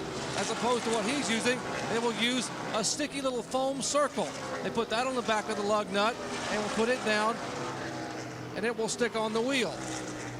Sometimes they use the glue, sometimes they use the foam circle. Now, some teams don't like the foam because they consider the fact that the glue or stickiness on that little piece of foam can actually gum up the stud and create a problem during pit stops. But it's very simple. Lug nuts are already on the wheel as it goes on the car. That's why we see those 16-second stops for 4 tire changes. Simple technology in a very complicated world, Ray, but I remember you saying, I believe at Las Vegas last week, that one of the problems with the cold weather is the glue that they use on the lug nuts. Those guys really have to know what they're doing with that, because if they glue them up too early, the glue does get brittle, just like Jerry said, and the lugs will break off and fall. The other thing is, Jerry touched on exactly, if you put too much glue, it gets caught up in the threads. After 4 or 5 pit stops, the new lug nuts don't want to go on. I'll never forget the first time I saw those lug nuts glued on the wheels to make a pit stop. It was the early 70s, and a boy named Don Lawrence with Mario Ross's team. Bobby Allison, as the driver, came to the Pit Crew Championship, Unical Pit Crew Championship at Rockingham, and did that for the first time. I mean, folks on pit road were flabbergasted how simple it was, what we'd never thought of. Yep. Well, the number 93 car of Dave Blaney is on pit road, 24th position. He was before coming in, some 2 laps down. The crew going to work on the right side of that car, now coming over to the left side. The Jackman got the car up. We met his dad at the Charlotte airport on Thursday morning as we were flying down to Atlanta, and he lets the car down, and away they go. 20.3 seconds. Meanwhile, Bill Weber, I'm sorry, on pit road. Well, here it is, the right front tire. They just laid this tire down for us. The right front tire on Tony Stewart's car has a very small cut in it. It's right here, hard to see, but it looks basically like you took your thumbnail, maybe stuck it into like a pie crust. That's all it takes. A little cut, right front tire. Tony felt it. He came in. He's got 4 tires. They told his teammate Bobby Labonte, so he'd be aware of the situation. Crash behind you, crash behind. Over on the backstretch, Scott Pruitt into the wall. I don't know about that, Bob. I don't see a lot of damage. He might not have. Well, he did hit the wall on the left side. Sorry. Yeah, the left rear's tore up too there, Benny. Sorry. And Mike Skinner said, doggone it, I had such a lead. I had 6 seconds, which right now is going to be 6 feet when Labonte closes up on the back bumper of me. But it will give everybody an opportunity to come in for some fresh tires. And those guys that just made a pit stop, like Dave Blaney, he's saying, doggone, my timing is just, as always, perfect. This caution coming out on lap 183. It's our 4th caution of the afternoon, and there is the damage on the left side of the Tide ride for Scott Pruitt. Let's take a look and see what happened up in turn number 2.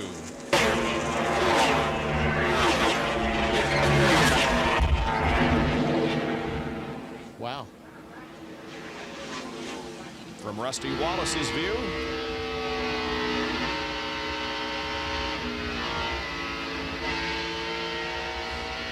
and now from Mark Martin's perspective.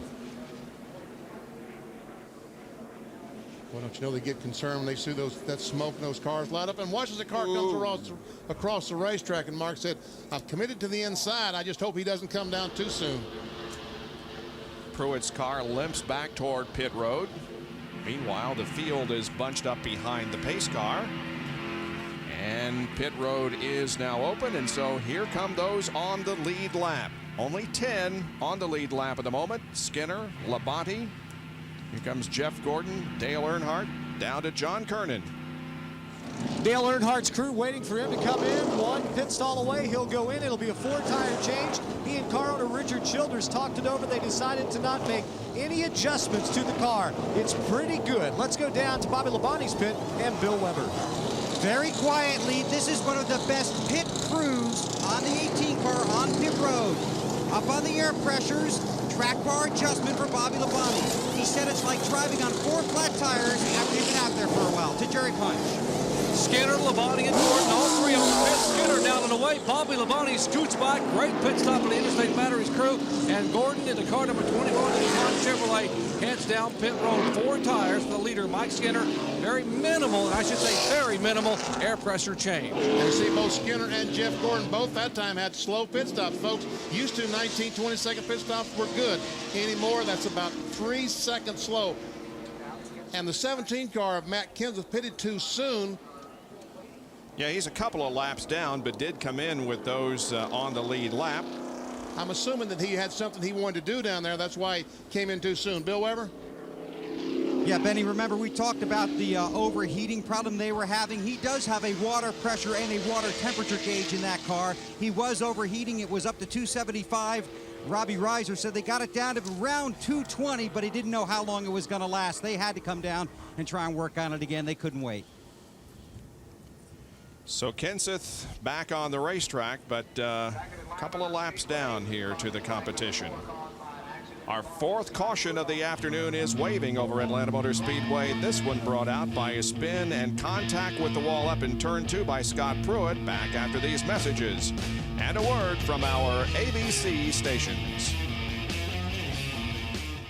The pace car is headed towards pit road, and Bobby Labonte looks towards Jimmy Howell in the flag stand. Following caution flag number 4.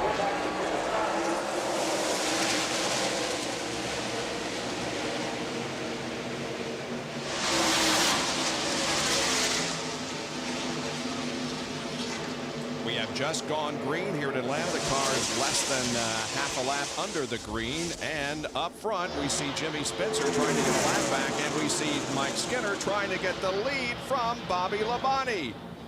And on the inside line, Skinner grabs the lead. Now let's get an update from the pit.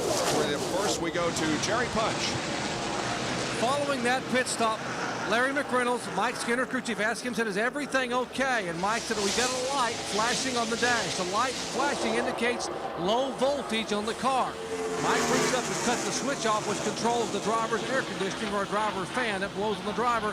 Once he cut that off, the light stayed on, indicating the voltage came back up. But they are watching very closely for a possible alternator and or battery problem developing on the car number 31. Let's go up pit road to Bill Evans. Jeff Gordon's pit crew had a top time so far today of 15.6 on a 4-tire stop. But on their last stop, Andy Papathadasi, you clocked it at just about 19 seconds. They had a lug nut come off the right rear that slowed them down, cost them positions on pit road. Gordon trying desperately to earn them back on the track. John Kernan. What a great run from Rusty Wallace, currently showing in the 5th spot after starting 30th earlier in the race. Rusty on the 2nd pit stop decided to make an air pressure adjustment to loosen the car up a little bit. Since that pit stop, they haven't touched it, and Robin Pemberton, his crew chief, tells me that Rusty likes the car a whole lot. Still on board with Rusty Wallace. Now there is the battle between the 91 and the 24 as you take a look at a Napa field summary and the Manufacturers Championship battle. The 91 is Todd Bodine, and this is his first Winston Cup race of the year, and he is doing an outstanding job. A fantastic job. I know that, as I said earlier, Joe and Shirley Falk got to be tickled to death. Their entry here today, the way the job that Todd Bodine is doing, currently in the 6th position. And Jeff Gordon just cannot get going on fresh tires. When they change 4 tires, he struggles for about 15, 20 laps, and then he becomes one of the fastest cars on the racetrack. Yeah, he needs it to stay green, Benny. The way they've got the car set up and the way it always has been here is that he just goes faster and faster as the day goes on. On the fresh tires, he gives up a good amount of time. If the thing would stay green, we saw several laps where he was the fastest car for 15 or so laps in a row at the end of the run. There is Gordon back in the 7th position. And being challenged by Joe Nemechek and Steve Park. Right behind him. He now has moved to the bottom of the racetrack to see if he can keep up with these cars running on the bottom. His preferred line and his best line all day has been on the top of the racetrack, but that was just getting him past right and left. So he's now moved down to the bottom. Talking about the 24, the rainbow colored car, the top car.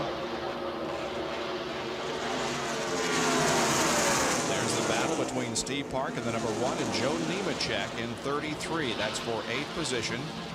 So they're 8th and 9th. The only other car on the lead lap is trailing these guys just a little bit. That would be Chad Little, who's also had a great run here this afternoon.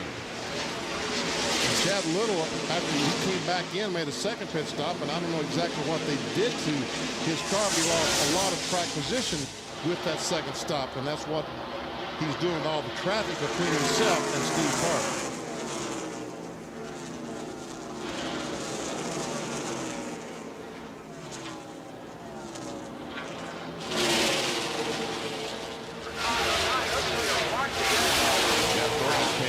Made his NASCAR Winston Cup debut here at Atlanta Motor Speedway in November of 1992. It was such a short time ago, but since then he has racked up 3 Winston Cup championships. And that day was a special day, Bob, because that was not only our first race in Winston Cup, but it was Richard Petty's last race.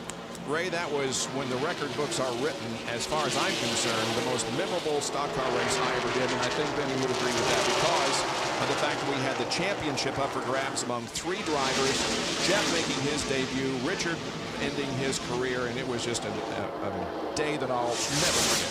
Never. And as a matter of fact, I'm told David Poole told me he's going to write a book on the 1992 Cougars 500. Well, Richard gave all of us, everybody that was in that race, a little card, and I've still got mine. Something to hold on to, that's for sure.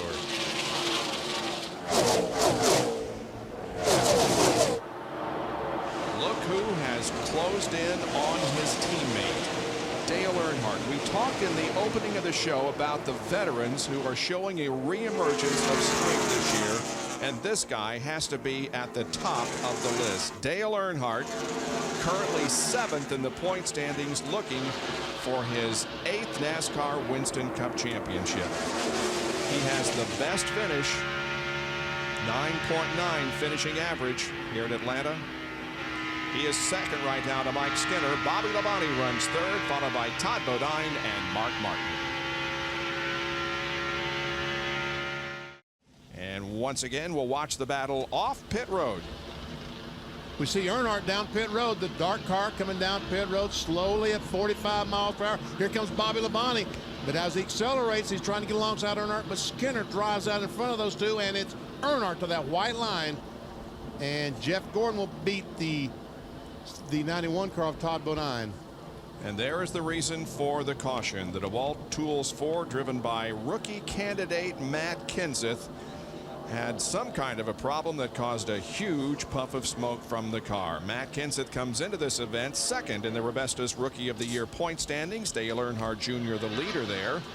Compton 3rd, and Dave Blaney 4th with Scott Pruitt in the 5th position in the point standings right now for the rookies. It's been an interesting day for Scott Pruitt, too. He has had a couple of close calls.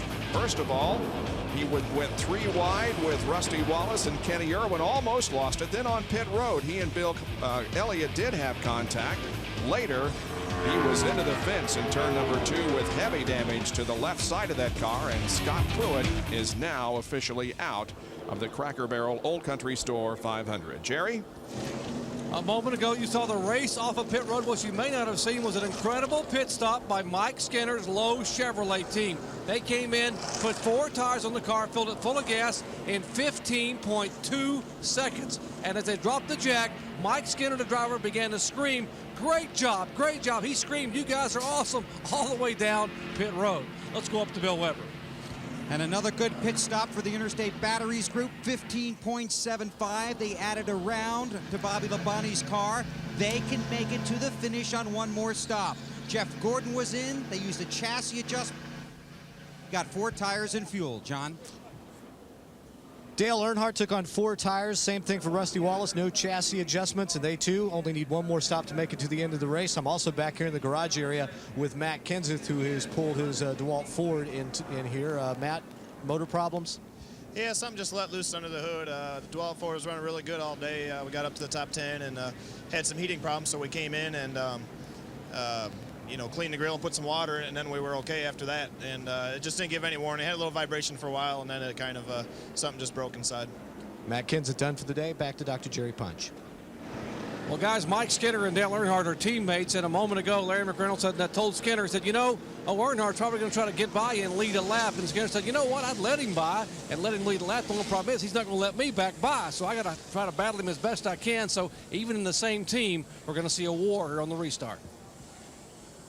And we're getting set for that right now. Mike Skinner has clinched the 5 bonus points for leading the most laps. Already he's led 143, and he's also picked up $10,000 winning the Gatorade Halfway Challenge Award. No, that's for leading the most laps. Oh, okay. Gatorade has changed this year to the car that leads the most laps. Coming up next, we have IROC 24, the first of 4 races in that series from Daytona International Speedway. And ABC's Jack Arute provides all the happenings at the track on ABC Sports at ESPN.com, part of the Go Network. Here's the green.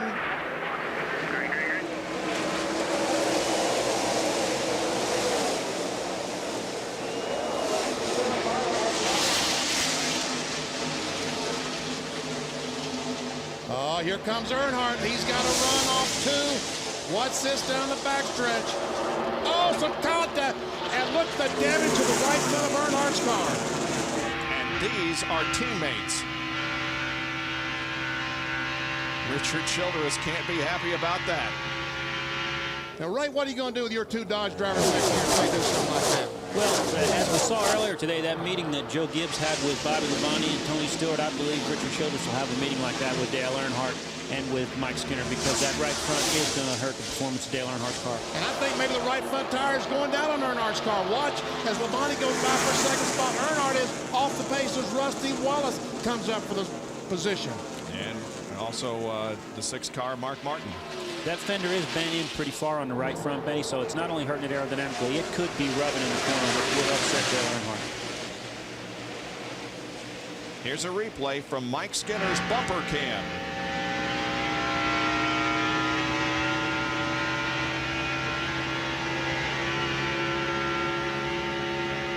Just that little bit, but those fenders are flared out. They're knocked out to get that downforce, and it's knocked it in and hurt Earnhardt's handling performance. John Kernan.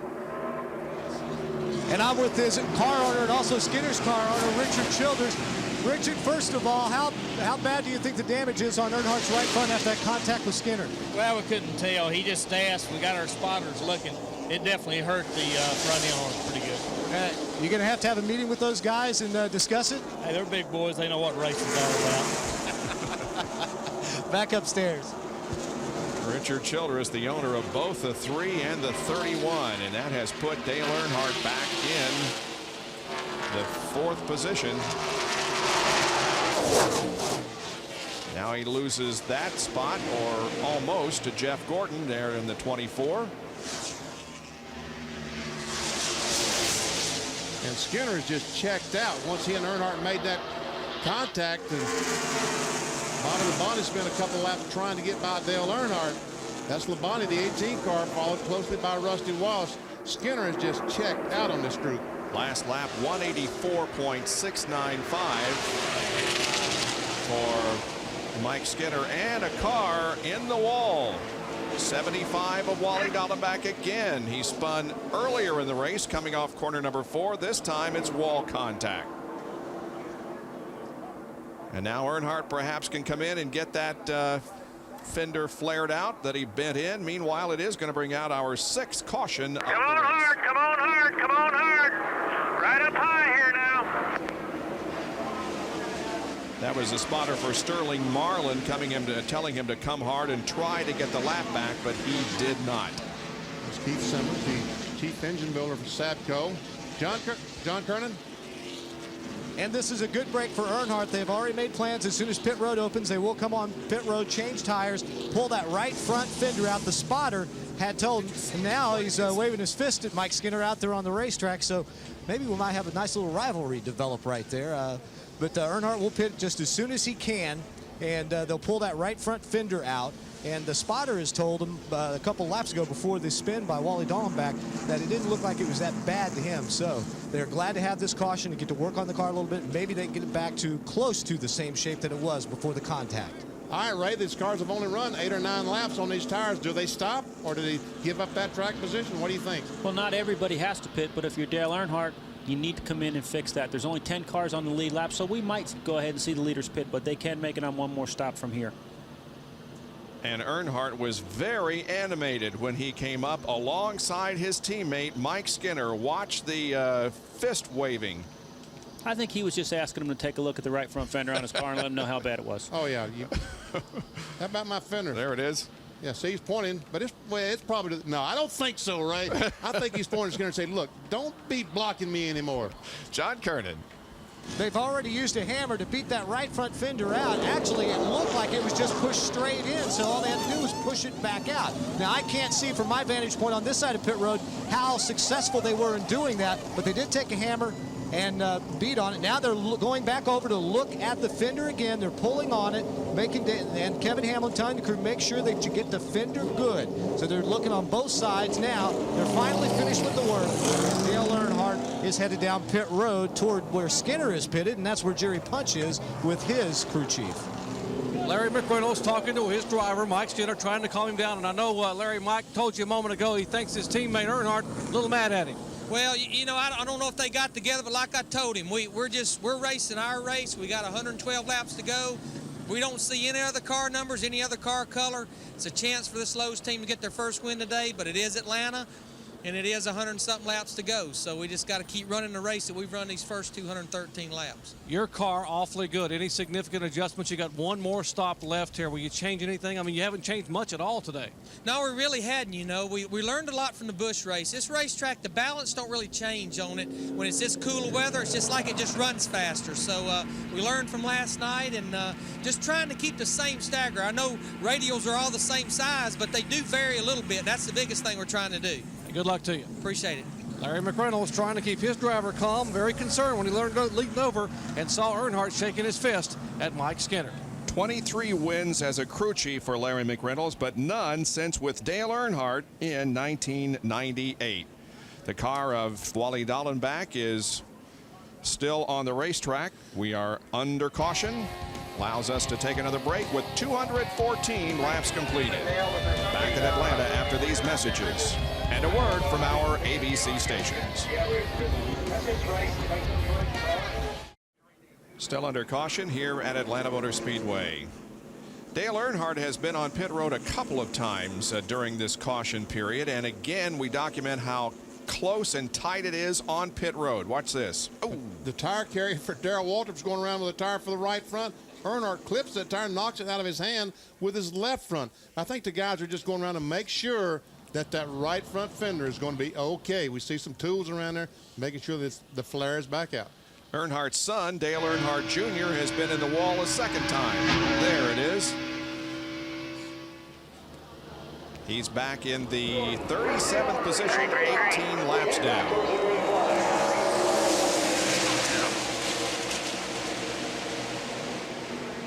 It's Skinner, Labonte, Gordon, Wallace, Todd Bodine, Steve Park, Chad Little, Joe Nemechek, Mark Martin, and Dale Earnhardt on the lead lap. Those 10 cars. Once again, that voice you heard was Keith Simmons, the chief engine builder and spotter for Sabco and Sterling Marlin. For a taste of the race, here's some Jimmy Dean telemetry. It locked up on us just as we went to it. We'll get it again, hopefully. Meanwhile, Skinner continues to pull away from the competition.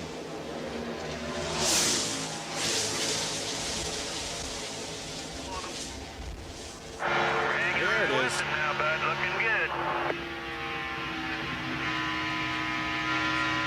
Goes down the corner, 7,400 RPMs, the low point, and watch as he comes down the front straightaway. And as he starts accelerating, RPMs go up, miles per hour goes up.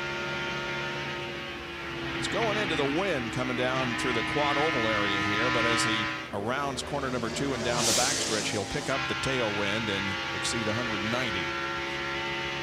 The front straightaway, the quad oval, is obviously the fastest point of the racetrack, but he still ran 190 down the backstretch. And you're right, he does have a little bit of tailwind down the back. Now we go to a Napa field summary. We in the point standing, showing you how they move up and down during the course of the race. Dale Earnhardt up 3 positions in the points. Keith Simmons said we're probably going to get another caution because there's a lot of close racing back in this pack, and he's right. Look at the cars, 2 by 2, as they try to battle for position. That's the battle for 9th position. Dale Earnhardt has moved up to 9th, dropping Mark Martin back to 10th. And now Earnhardt to the inside of Rusty Wallace, going to 8th. 4-car Bobby Hamilton's a lap down to these cars. Hamilton's currently 14th as we ride along the Miller Lite Ford with Rusty Wallace. And Hamilton has been using that high line all afternoon long.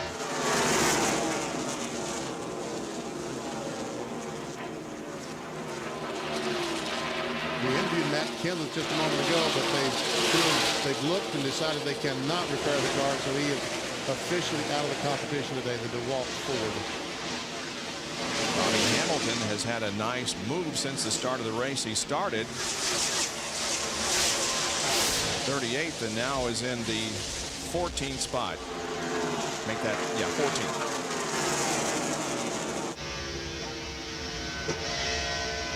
On board the Conseco onboard camera, Mark Martin, as he tries to get up.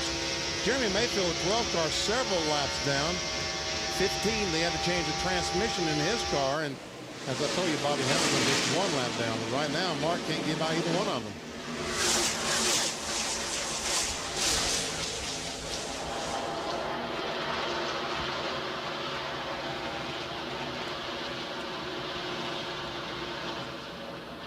Pennzoil copter cam overhead showing you Rusty Wallace and Bobby Hamilton and Mark Martin.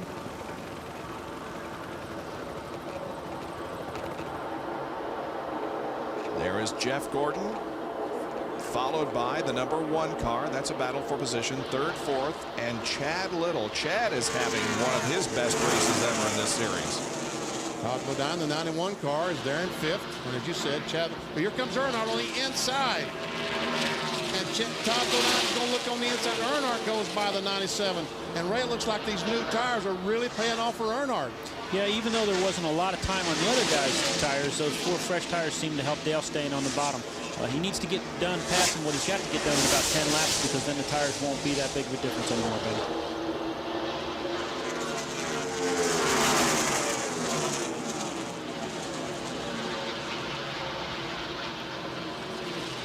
Earnhardt right down on the bottom of the racetrack, while Little is in the middle and Bodine is on the outside. Hey, how about that? Little in the middle. Now here comes Chad Little back on the outside. Earnhardt is trying to make that bottom groove work with those fresh tires, but he ran across Ricky Rudd, the Texaco car, and right now he just can't get the momentum he needs as Chad Little goes back by and retakes that position. Chad's best finish ever, 4th at Daytona during the 400 last year. John Kernan has an update on Rusty Wallace. Well, we've been watching under the caution laps, Rusty's engine smoking just a little bit. I talked to the crew, and they say they've got their fingers crossed that it's nothing serious. They hate to say it's not, it's not serious, because you never know in this case, but what they're thinking is when Rusty is off the gas, that there's some oil possibly getting past one of the rings on one of the pistons and getting up into the combustion chamber and causing it to smoke that way. They're not really sure that's what they think is the problem, and they do not think it is a serious problem because it doesn't seem to be hurting the engine in the way it's performing. There is Ricky Rudd in the 28 car. He's 13th, a lap down. Mike Skinner has lengthened his advantage to 1.3 seconds over Bobby Labonte, and Mike Skinner has led 166 laps so far. We'll take a break and be back with more of the Cracker Barrel Old Country Store 500.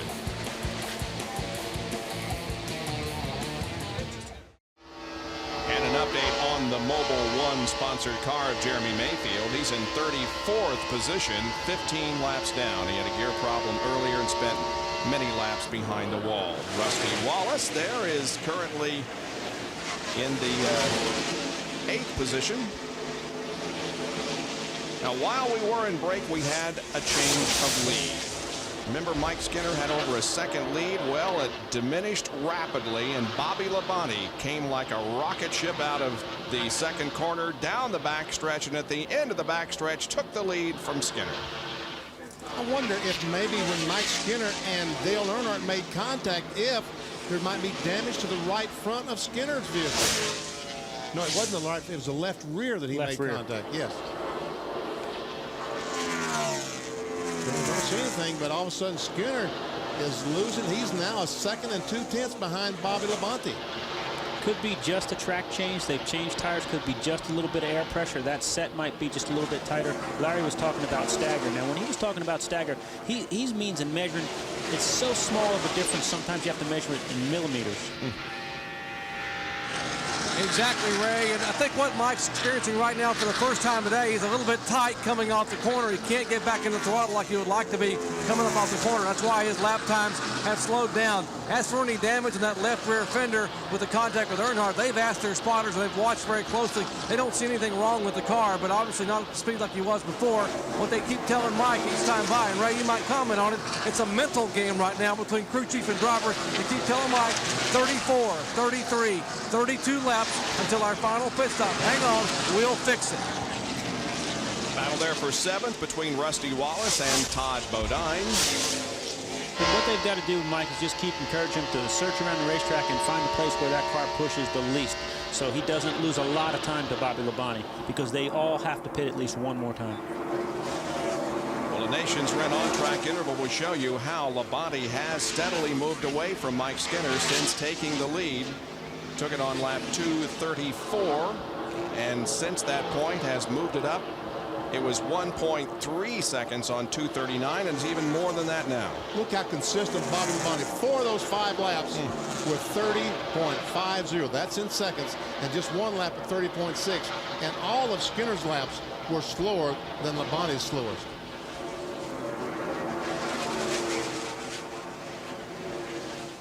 Labonte is the fastest car on the racetrack right now. Last lap, 180.916. Mike Skinner ran a 179.982, so a full mile an hour faster than Mike Skinner.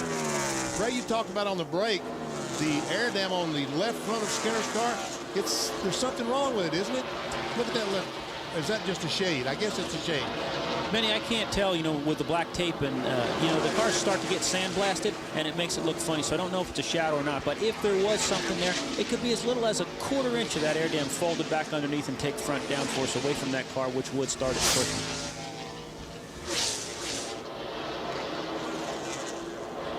Again, it's hard to tell. It looks like there's a piece of aluminum all the way across, and then it turns dark. That may be, in fact, just a piece of black tape.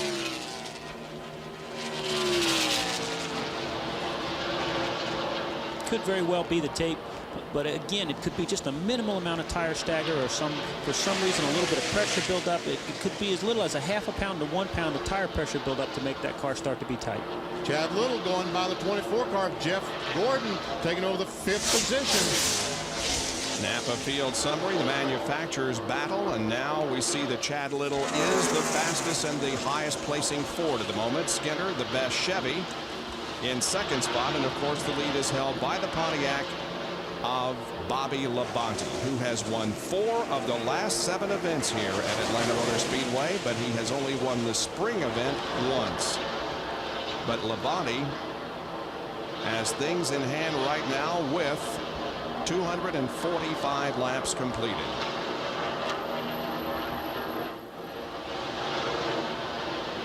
Still a lot of racing to go, but right now Labonte leads Skinner. Dale Earnhardt has moved back up to 3rd. Steve Park is 4th, and Chad Little is in 5th spot.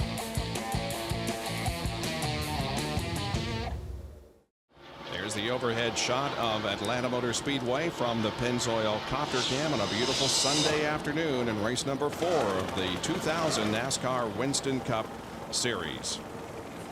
Coming up right after our coverage of this event, the first race of IROC 24 from Daytona International Speedway. 9 stock car drivers and 3 from the Indy Racing Northern Light Series.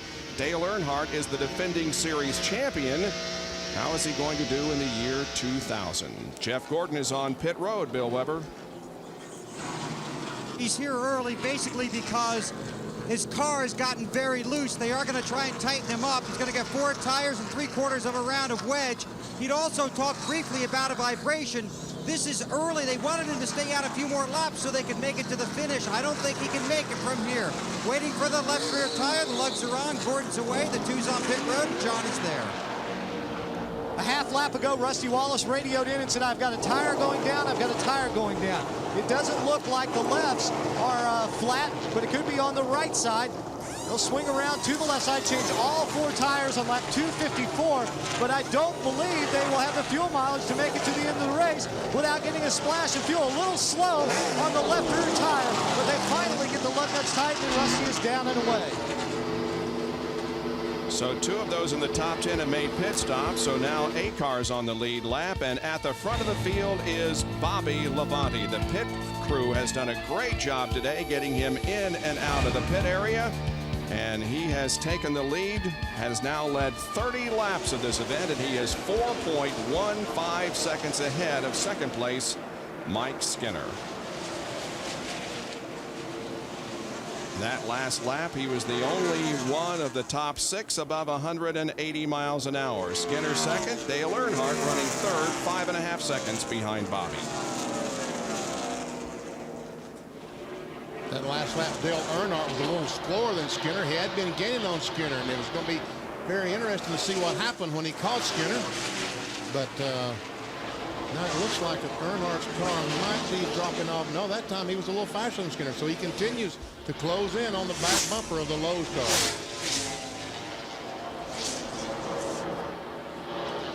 Because of the pit stops that were just made, the 24 car of Jeff Gordon is a lap down, back in 21st position. Bill, what was the problem?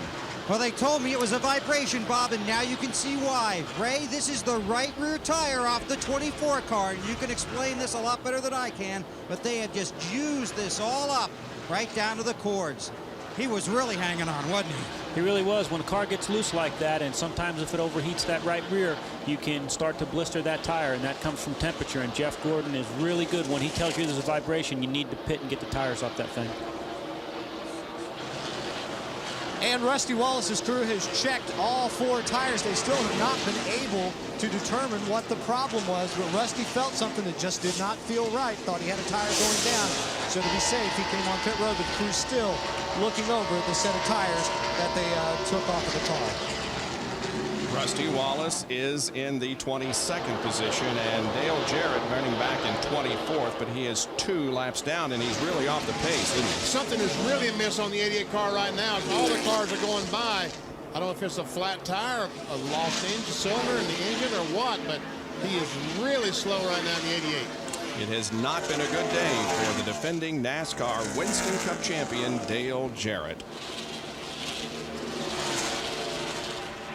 With Jeff Gordon and Rusty Wallace both making unscheduled pit stops, now only 8 cars on the lead lap. The 55 car of Kenny Wallace has gone behind the wall, and there it blows. There she goes.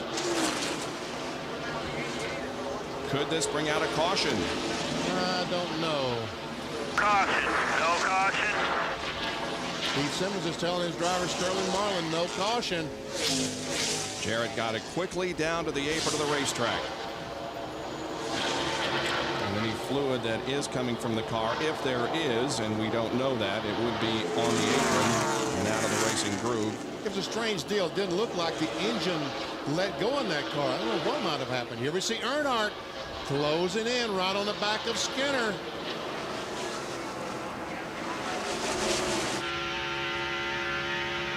Just a few laps ago, he was very, very unhappy. And we have a car that got sideways coming down off of corner number 4, Todd Bodine, and it brings out the caution. Bodine goes down pit road. And as you can see, he's speeding. There is no speed limit under those conditions. He's made contact with the wall. Did he pancake the right side of that car? There is smoke coming from the car, it looked like. Here's Labonte crossing the line. Now can they go the distance, Ray? Yes, they can. 262 out of 325 laps are completed. That's a tough break for Jeff Gordon and Rusty Wallace. Yep. They are going to be a lap down. Here is Bodine. We can see the black mark, so this happened up in the middle of the corner, and the car slid down to the inside. I think he's pancaked. Yes, he has hit the wall, slapped the wall with the right side. Tough break. Another car on the lead lap. It's going to reduce it to 7 on the lead lap.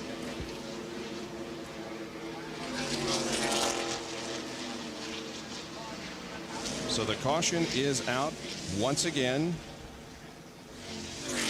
Field packing up behind the pace car, and if all goes well, this should be the final round of pit stops. And you wonder why should there be a caution flag? Because he hit the wall, he's knocked debris down on the racetrack. We see the safety truck up there. They need to make sure that the track is clean because these other guys. You know, all the cars are coming down pit road. John Kernan.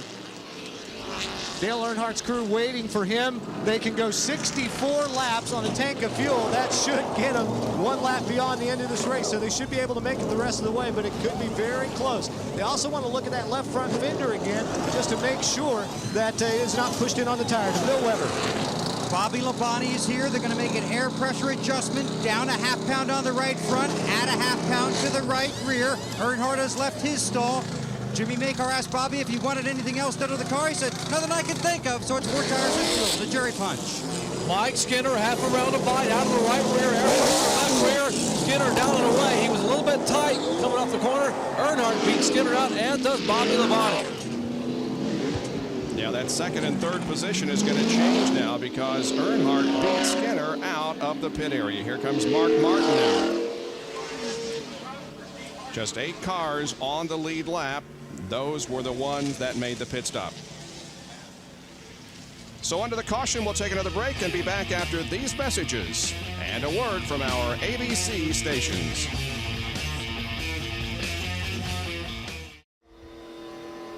Welcome back to Atlanta Motor Speedway. I'm Bob Jenkins along with Benny Parsons, Ray Evernham, Jerry Punch, John Kernan, and Bill Weber. And we are nearing the closing laps of this race. 265 out of 325 completed, and moments ago, more problems on pit road. Big fire. We see all the cars that are lapped down making a pit stop at the very top. See the smoke going up? I think that was the 60 car, the Power Team Chevrolet's gas can, and Bobby Hamilton leaves to the fire and leaves so quickly. Believe it or not, he leaves with a catch can in his car. Look, watch as he drives to that fire with the catch can intact. As the safety crews quickly go to extinguish the fire. They're still changing left. Watch those guys still change the left sides. And Bobby Hamilton's catch can was still on fire as he came around the racetrack. They put the fire out quickly there. And here he is with the can blazing, coming off of corner number 4 and pulling up right behind the ambulance and making sure that he stops in front of somebody who has a fire extinguisher.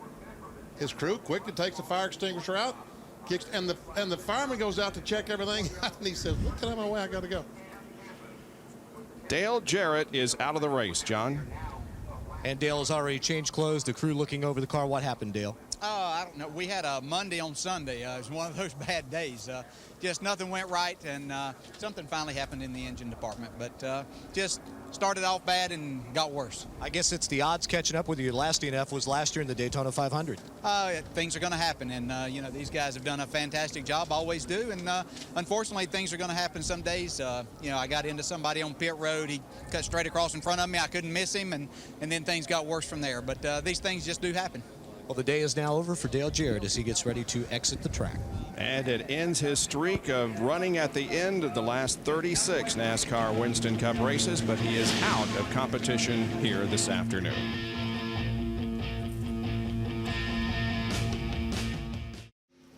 Bobby Labonte is the first car behind the pace car here at Atlanta Motor Speedway. He's the leader of the Cracker Barrel Old Country Store 500. With Dale Earnhardt running second, followed by Mike Skinner, Chad Little, and Steve Park. Those are the top 5. Let's get down to Jerry Punch. On top of Mike Skinner's pit box with crew chief Larry McReynolds. And Larry, the most significant adjustments you made all day, you made a moment ago with wedge and tire pressure. Your hand was forced. Yeah, I mean, we had to, Jared. Looks like the racetrack is starting to tighten up a little bit as it's got more and more rubber down on it. The track's cooling down a little bit. You know, get so afraid of jumping across the fence, making an adjustment. You want to make sure maybe the next set of tires isn't a little looser, a little tighter. We debated about trying another set of tires, but the problem is this may be the last set. Your driver sits third. Who'll be tougher to pass, the 3 or the 18? They're both going to be pretty tough, I guarantee you. They both are awfully strong. Obviously, looks like as the races went on, Bobby has got stronger. He pretty much owns this place. He's showed that a lot. So we're just catching them, then getting by them be another thing. All right, Larry McReynolds talking about Mike Skinner's shot. Let's go to Bill Weber. Well, this 325-lap war continues for the six bunch. Mark Martin's car was very loose. They made what they called a small adjustment to the car. Mark went out, ran laps under green, said this car is way too tight, way too tight. So they decided to try something else. And that time they brought him in, gave him 4 tires, a pound out of the left rear, and a 1/3 spring rubber out of the left rear. See if that can help him. Is that a pretty big change, Ray? Yes, I think it is. It just depends on why the thing went from so loose to so tight. It's tough to keep bouncing back and forth on that fence. Down to John Kernan. And Rusty Wallace is headed back down pit road. A lot of smoke in the car. They've looked underneath the car. Rusty even took a hose and sprayed some compressed air around it, kind of cleared things out from some of the junk that gets into the car. I guess the rubber buildup and stuff that comes in, just to see if he could see any oil or anything inside the car around the shifter boot, but he couldn't see anything.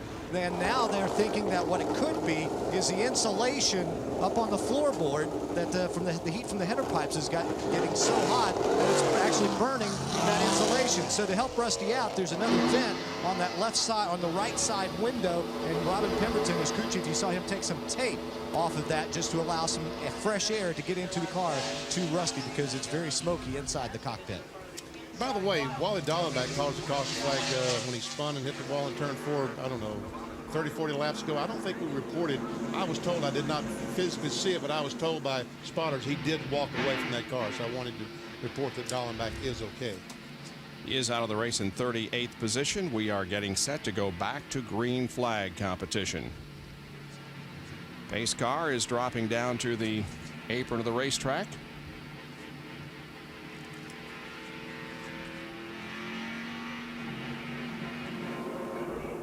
Cars on the right side of your screen, the Caterpillar car, McDonald's car, Coors Light. These cars are a lap back. We do have 8 cars in the lead lap, but up in the top 10 now. That first car there on the inside, Ward Burton, and the second car, Bill Elliott, is in the top 10.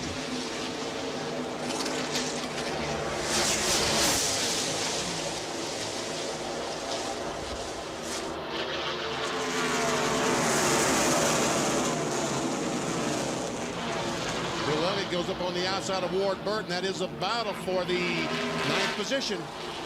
Elliott has not had a top 10 in 7 starts here. Dale Earnhardt is taking the lead from Bobby Labonte, and Earnhardt goes to the front.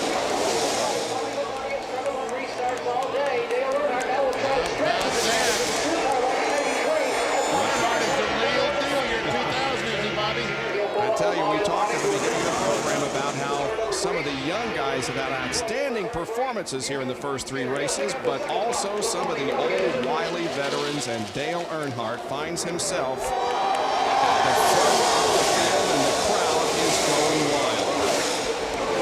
The caution is out. Again, Tony Stewart has crashed. Several cars involved. Rusty Wallace, Stacy Compton, Robert Presley. Presley is the one that hit Stewart just as Stewart was about to end his spin. This is right down in front of us, just on the turn 4 side of the start-finish line.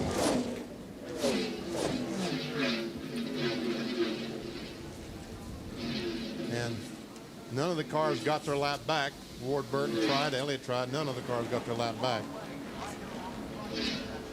See, Tony Stewart's window net is down, isn't it? I thought his window net down. I guess it isn't down. Tony Stewart has not had a finish outside of the top 20 since Martinsville late last year. Rusty Wallace, after all of his problems, trying to get some air in the car and what have you. This is damage to the Miller Lite Ford as he takes his helmet off. And you can see there is something burning on the floorboard of that car there, Benny. See the smoke coming up through the transmission tunnel? That's exactly what he's been trying to fix. Yes. Tony Stewart, you can see him moving around. I think he got his bell rung pretty good, but now he has his facilities back and is taking off the gloves. The rescue crew has arrived and takes the window net down. Let's take a look at it, and again, it happened off of corner number 4. There's Stewart up on the outside, just gets the car up in that loose stuff, and around he goes. Now he comes back in the wall, but there's a lot of traffic coming, folks, a lot of traffic, and we're going to see Robert Presley in the 77 car somewhere right here.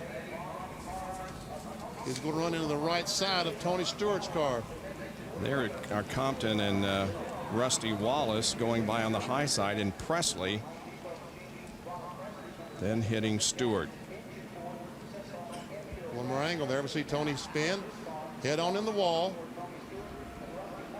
That isn't too bad. All that sheet metal, that's given, but when he comes down off the corner and almost stops, and Robert Presley comes along and runs in the right side, that's going to be the one that hurts.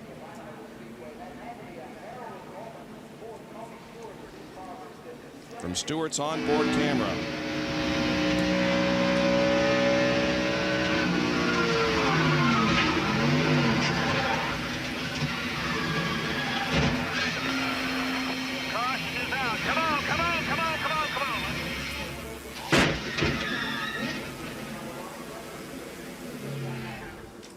Now from Rusty's in-car camera. See what Rusty has to see there. We see the 9 car, Stacy Compton. Got a wreck behind you.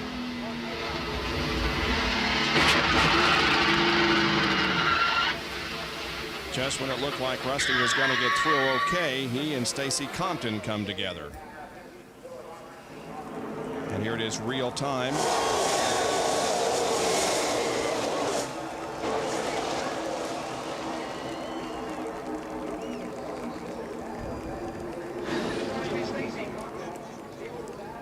And that is the demise of Tony Stewart's car. He is being assisted from his wrecked race car to the ambulance, but he's walking on his own, and hopefully no serious injuries there. He appears to be okay, but got his bell rung pretty good. Now the entire field is being directed down pit road so that the track crew can come out and quickly clear the debris so that we can go back under racing as quickly as possible.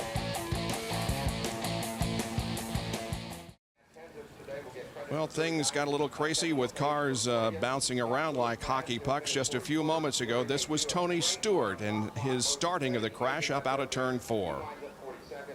Comes off the corner and goes in the outside retaining wall. Here's where he's going to hit it pretty good. Bam. But here's the real blow. The car almost comes to a stop.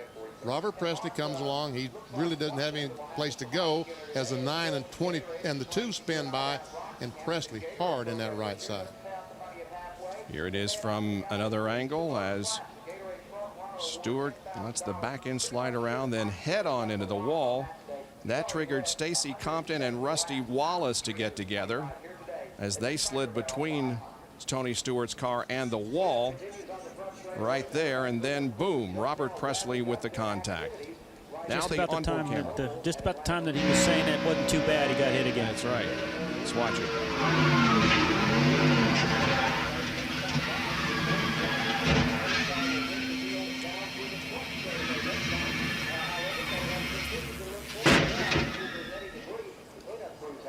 Once again, we see that hood all bowed up. Last week we saw that in the NASCAR Busch Series. I can't visibly see a tether, but somewhere right in here is a hood tether, and NASCAR mandated these last year, and they're really doing a great job keeping these hoods from flying off in crashes like this. Tony Stewart walked to the ambulance, appeared to be okay, but he will be checked over. They're still cleaning up the racetrack. It is Dale Earnhardt who is leading this race over his teammate Mike Skinner. More after these messages and a word from our ABC stations. Welcome back to Atlanta Motor Speedway, and 280 laps now have been completed in the 325 lap Cracker Barrel Old Country Store 500. Let's show you where everybody is running. Dale Earnhardt is the leader. There are 8 cars on the lead lap, and some of these cars in the lead lap have been in for pit stops recently, most notable Mark Martin and Joe Nemechek. Bill Elliott is in the top 10, and Ricky Rudd running in 15th position at the moment. Here's 16 through 30 now. See, Jeff Gordon back in 17th. That unscheduled pit stop has gotten him a lap down and racing with about 10 or 12 cars, 1 lap down for position. Wallace and Presley were involved in that crash that we just had. So was Tony Stewart. Jeremy Mayfield had a gear problem earlier. Dale Earnhardt Jr. has had lots of problems. He's hit the wall a couple of times. And Dale Jarrett, defending series champion, is out of the race. Well, we want to bring you as much green flag racing as possible, so during this caution period, as it remains, we take another break from Atlanta. Just about to go back to green flag racing here in Atlanta with Dale Earnhardt, Mike Skinner, Bobby Labonte, Chad Little, and Steve Park in the top 5. Pace car off the track. Here we go. 6th and 7th car. Mark Martin and Joe Nemechek made pit stop, changed 4 tires. Will that make a difference? Todd Bodine is the other car on the lead lap in 8th position. He was involved in that incident between Tony Stewart and the others and pancaked the right side of his car, but he remains on the lead lap at the moment. Talking about Todd Bodine and Ward Burton trying to get up there to possibly get a lap back. He's racing alongside of Mike Skinner. Down to Bill Weber with an update on Rusty Wallace. And they work on the Miller Lite Ford. Rusty is back from the infield care center. First of all, you're okay. Yeah, I'm fine. Everything's okay right there. We're trying to get the car back out right now to at least run a couple laps. We broke an exhaust header. Broke the whole top of the header out, and it caught the seat on fire, caught the floorboard on fire. There's smoke, flames, everything inside the car, so I had to pit. And we got back out there and couldn't get it fixed. And we started tailback, worked on a little bit more, trying to cure it, and ended up getting in a wreck out there. But we're okay. We're going to try to get out and make a couple laps, fix some positions up. And the 31 car is taking the lead. Do you see Tony Stewart in the care center, Rusty? Yeah, he was laying in there. He'll be okay. Just knocked him silly, I think. He was kicking around and moving around. I've been beat up like that before, and it takes a little bit to catch your breath, but I think he's fine. So that's word from Rusty Wallace as Mike Skinner has once again taken the lead here at the Atlanta Motor Speedway. Our computer shows the last lap that Mike Skinner ran over 187 miles per hour. That's the fastest lap I've seen all day. This time he goes by, it's 186.7, and Earnhardt ran over 186 miles per hour. John Kernan has more medical updates. Well, I talked with the 60 crew chief, Jim Long. He says their gas man, Joe Ward, is being checked out in the infield care center. Remember the fire back in that pit area a little while ago? Jim told me that Joe had not been burned, but they just wanted to take him over there. He may have breathed in some of the fumes from the fire extinguisher, that he was otherwise okay, but they just wanted to check him out. And also earlier, we told you about Ken Schrader's jackman who had his right foot run over during the first pit stop. Well, the x-rays turned out negative. Michael Cooper just has a sprained right ankle, nothing broken, so that's good news to tell. But at this point in time, we don't know if he will be able to go over the wall and perform his duties at next week's race in Darlington. All right, thank you, John. Taste of the race, some Jimmy Dean telemetry. You'll see BP about those speeds that you were talking about. As you go down the straightaway, 186, 187, 187, 189 miles per hour. Earnhardt is still back there on that back bumper. The last time by, he was 0.4 of a mile per hour faster than the leader, Mike Skinner.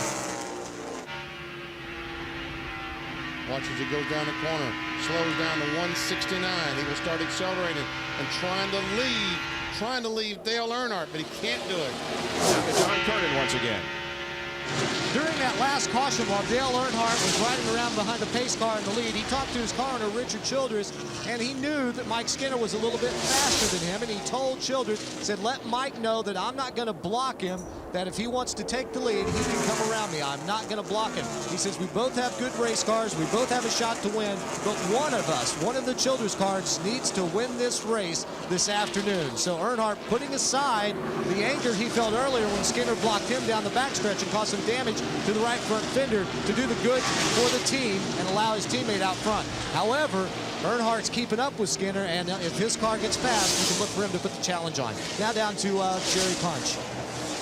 And likewise, during that caution, Richard Childress came on the radio of Mike Skinner and said, remember now, we're going to win this race. The idea is for one of you guys to win this race, the other to finish second, and I don't care which one. He said, guys, be smart.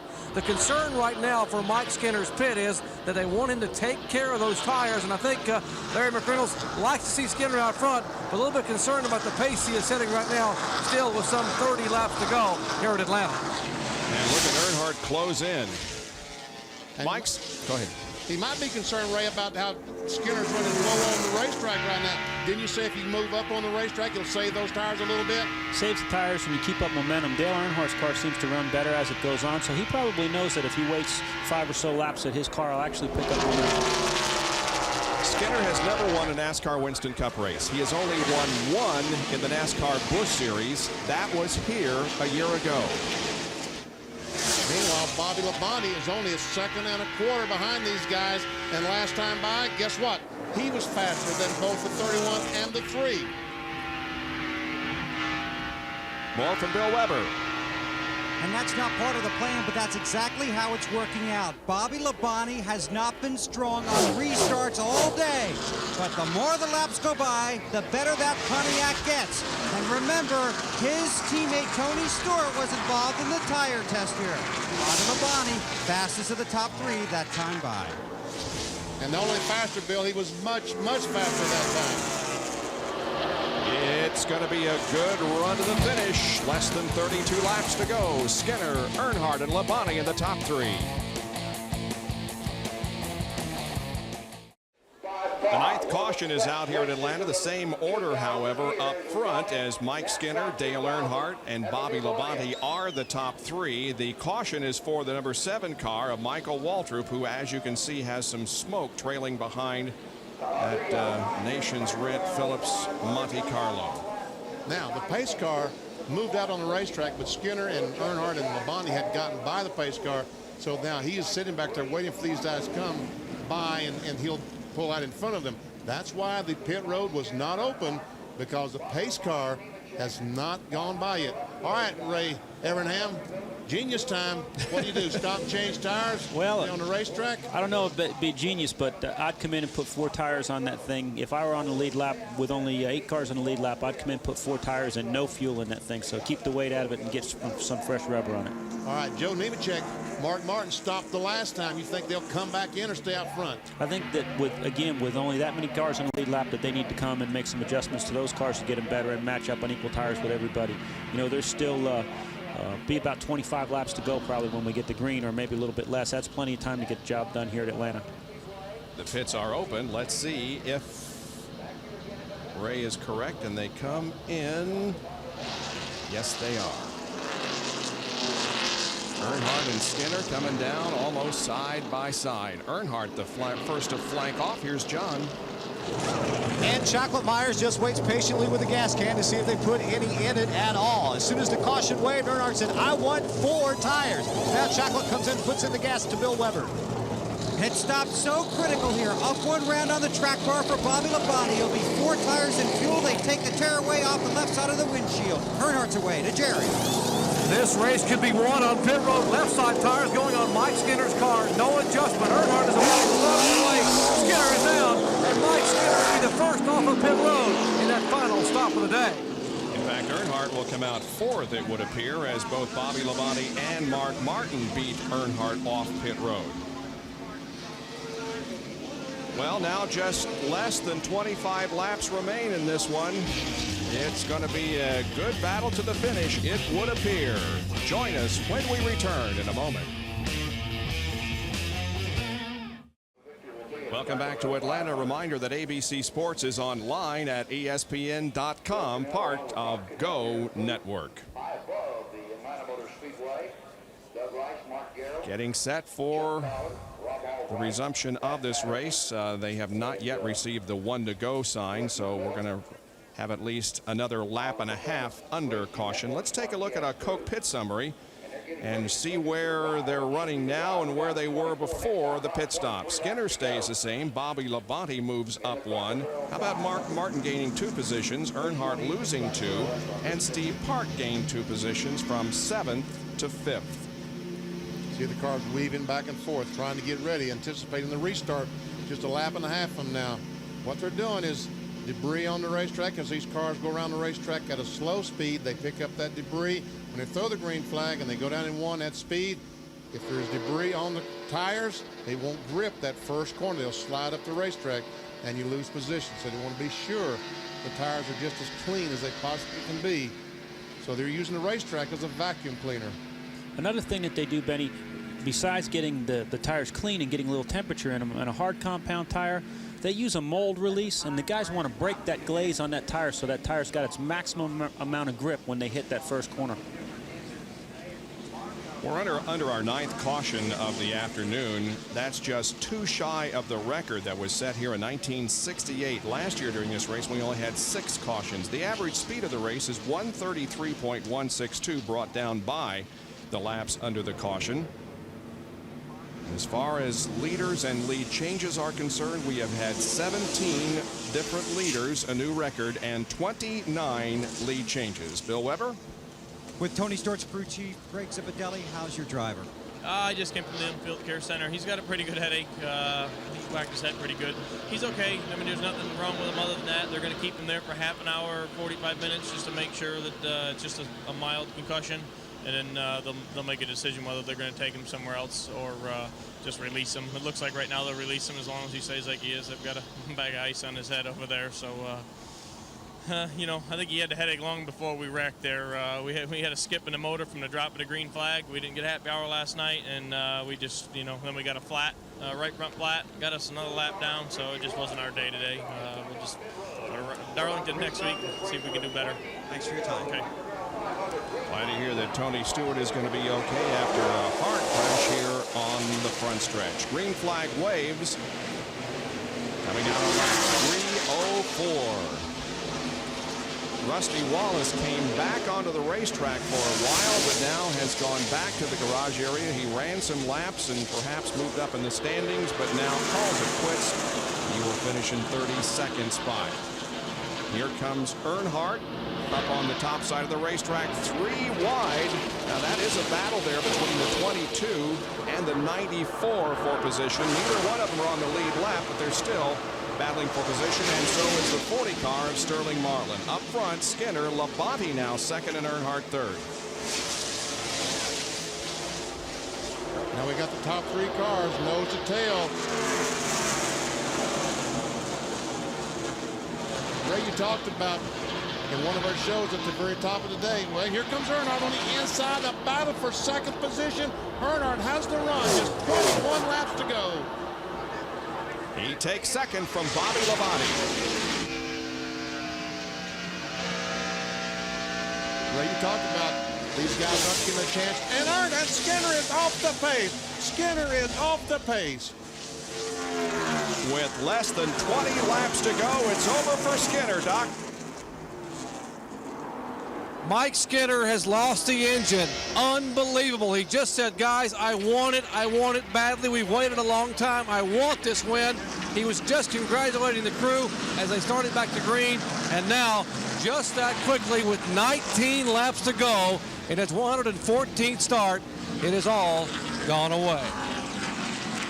Wide World of Sports, a long time ago, I think originated a phrase, but it's used by us, if not. The thrill of victory and the agony of defeat, and we are seeing the agony of defeat on the part of Mike Skinner and that entire team. They were excellent today, but will not win here at Atlanta. And there you see, there is the agony of defeat. The crew felt like they had a shot, and they did have a shot today. Well, I feel for those guys. Larry Mack, you know, the Mack Daddy, they had a great car today. You hate to see somebody lose it this close to the end.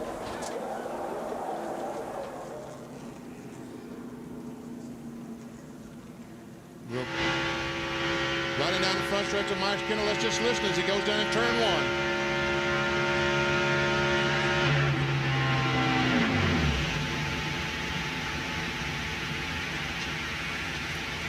That quick. And Benny, those things seem to blow up when you lift off of them. I don't know why that is. I see Kenny Irwin back there. He was right behind Skinner. Bell South car gets loose. Might have gotten some oil. Or possibly could have. Mike Skinner led 191 laps and will, as we indicated much earlier this afternoon, walk away with the 5 bonus points for leading the most laps. But he will not win, and that is unfortunate. Pit road will be open this next time around.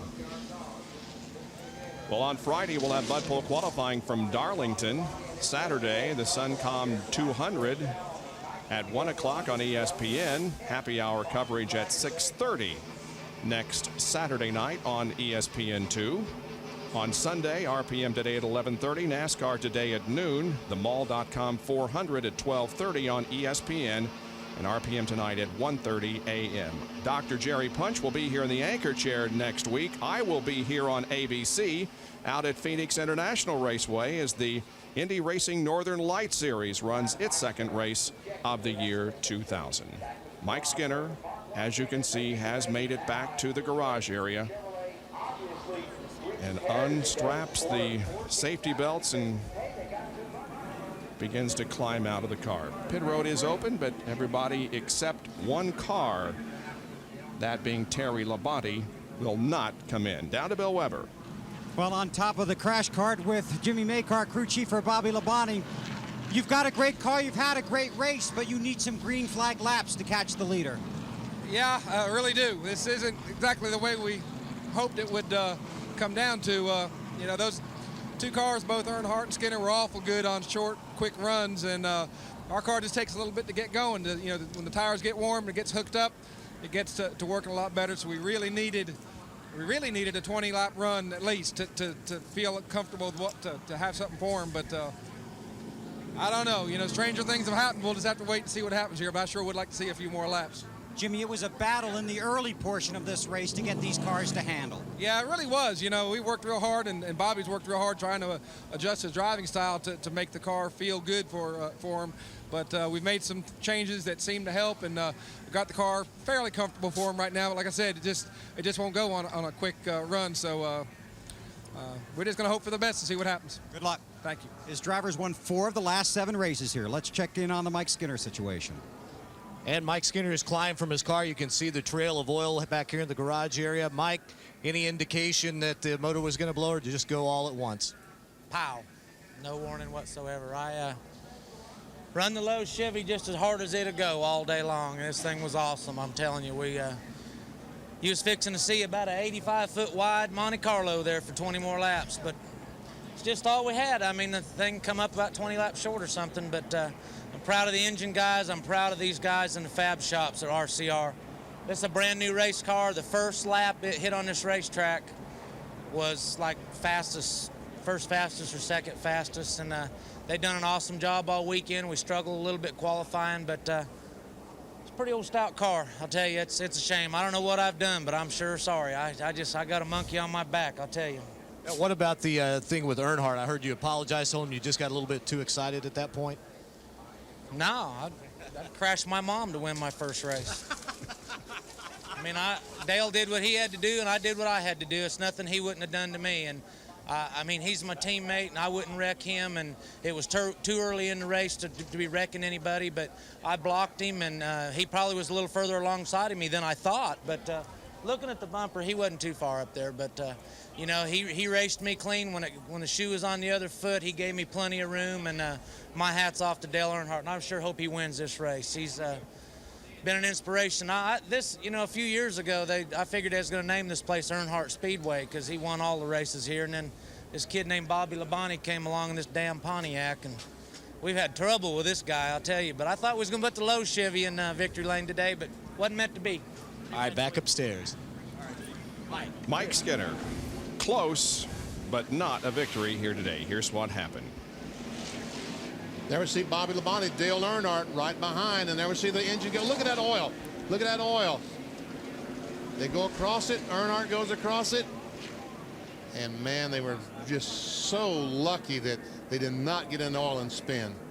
Kenny Irwin did do a half spin, but he's back in the race, 3 laps down in 25th position. Here is a Napa field summary. Now there are just 7 cars on the lead lap with the demise of Mike Skinner. Todd Bodine, Chad Little, Joe Nemechek, and Steve Park are those that sometimes don't finish up front, but who are having a great run here this afternoon. We understand they have waved off the green flag, so they're going to go at least one more lap under caution. Right. As we look back at 31 through 43, Ray, I think we've seen quite a few blown engines today. I said on NASCAR today, one of the keys might be gear selection. If the groove really moved to the top of the racetrack, some of these cars might have been turning too many RPMs. Do you think that the groove has moved a little higher than some of them might have thought? Benny, that well could be gear ratio with the being up in the top groove. The other thing is, as we saw in the in-car cameras and the telemetry, they run those things hard. 75 to 7,700 is as low as it gets, on up to 85, 8,700. It stays in that high RPM range. It doesn't really drop to 5,000 or 6,000 like we see at other racetracks. Dale Earnhardt leads active drivers in several categories. He has 44 starts here at Atlanta, 4 poles, 8 wins.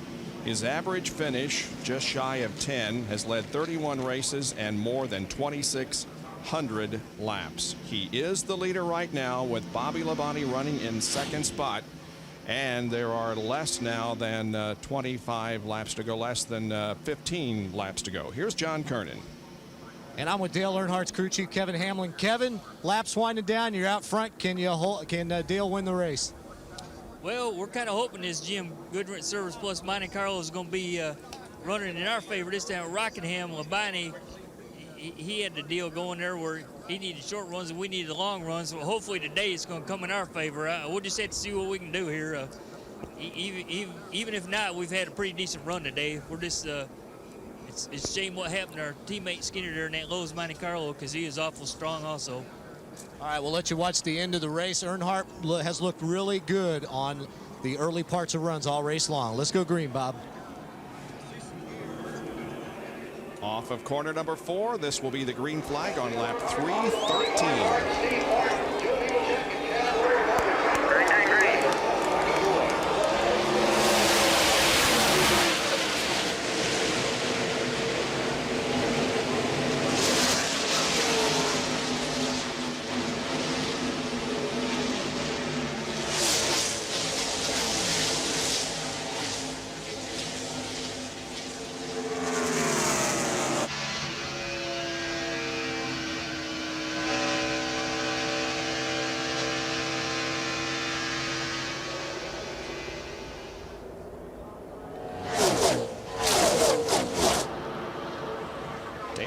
Last top 5 here in Atlanta was in November of 1996. He finished 4th. His last win here was in March of 1996. Does Labonte have enough time? Will these tires heat up? Will his car stay the same? Will Earnhardt slow down? That's really the key. Labonte still running that high line. Earnhardt on the bottom of the racetrack.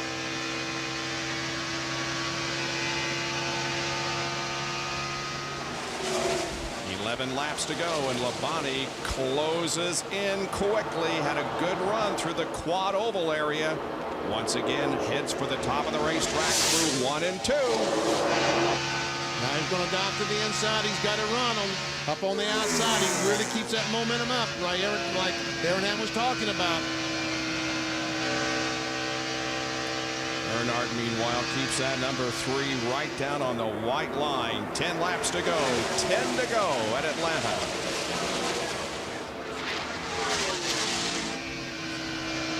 Mark Martin is just about a second behind this battle for the lead in 3rd. Nemechek 4th. Here is Bobby Labonte making the move off turn number 2. And Bobby Labonte takes the lead going into turn number 3, but Earnhardt battles back on the outside and pulls alongside of Labonte off of 4. Earnhardt will maintain the lead. Ray, you talked about momentum. You just can't keep it on the bottom of the racetrack. Absolutely. You know, Bobby Labonte went up top, got underneath of Dale Earnhardt coming down the back straightaway. Dale Earnhardt went up to the top and got back by Bobby Labonte coming down the front straightaway. Coach Joe Gibbs watches his driver Bobby Labonte try to earn the victory here, while Richard Childress hopes for a victory by Dale Earnhardt.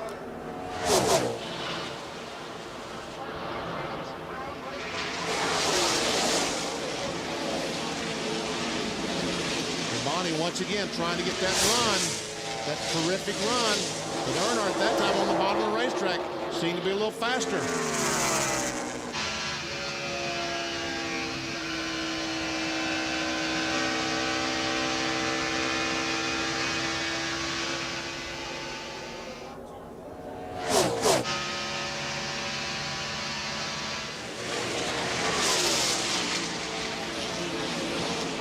Less than 7 laps to go.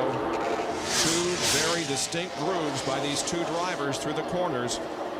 But Earnhardt maintaining the advantage over Bobby Labonte. Ray, you think Labonte is really trying to keep those tires cool off until the last couple laps and make a bonsai run on the bottom? But then he's probably going to want to get by Dale Earnhardt with as little as laps left as he can. He's probably got one more shot at him, but boy, Earnhardt looks like his car's come to life now. The tire pressure is probably exactly where he wants it. I don't know that Bobby's gaining on him. Last time by, Earnhardt was a little faster, according to our computer. 1/10 of a mile per hour faster than Bobby Labonte.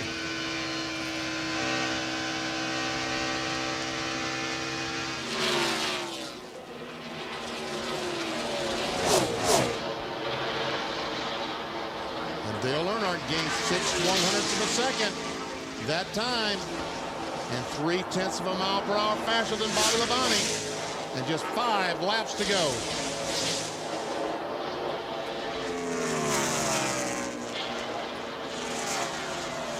Interval widens just a little bit through the 3rd and 4th corners.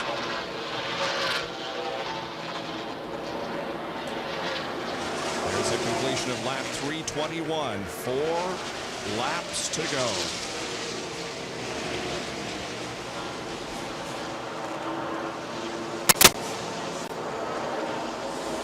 Dale Earnhardt earlier this year finished 21st at Daytona, 2nd at Rockingham, 8th last week at Las Vegas. He started 35th here this afternoon.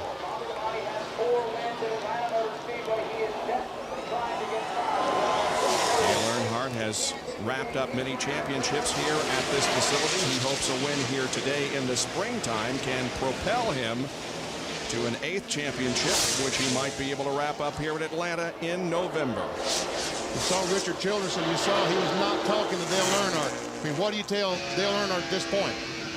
What do you tell Dale Earnhardt, period, Benny? He knows what he's doing out front there. They both just ran better than 184 miles an hour with less than 5 laps to go in this race. That's pretty amazing. Look at this Nations Ran on-track interval. You can see that it has widened from .2 to .4.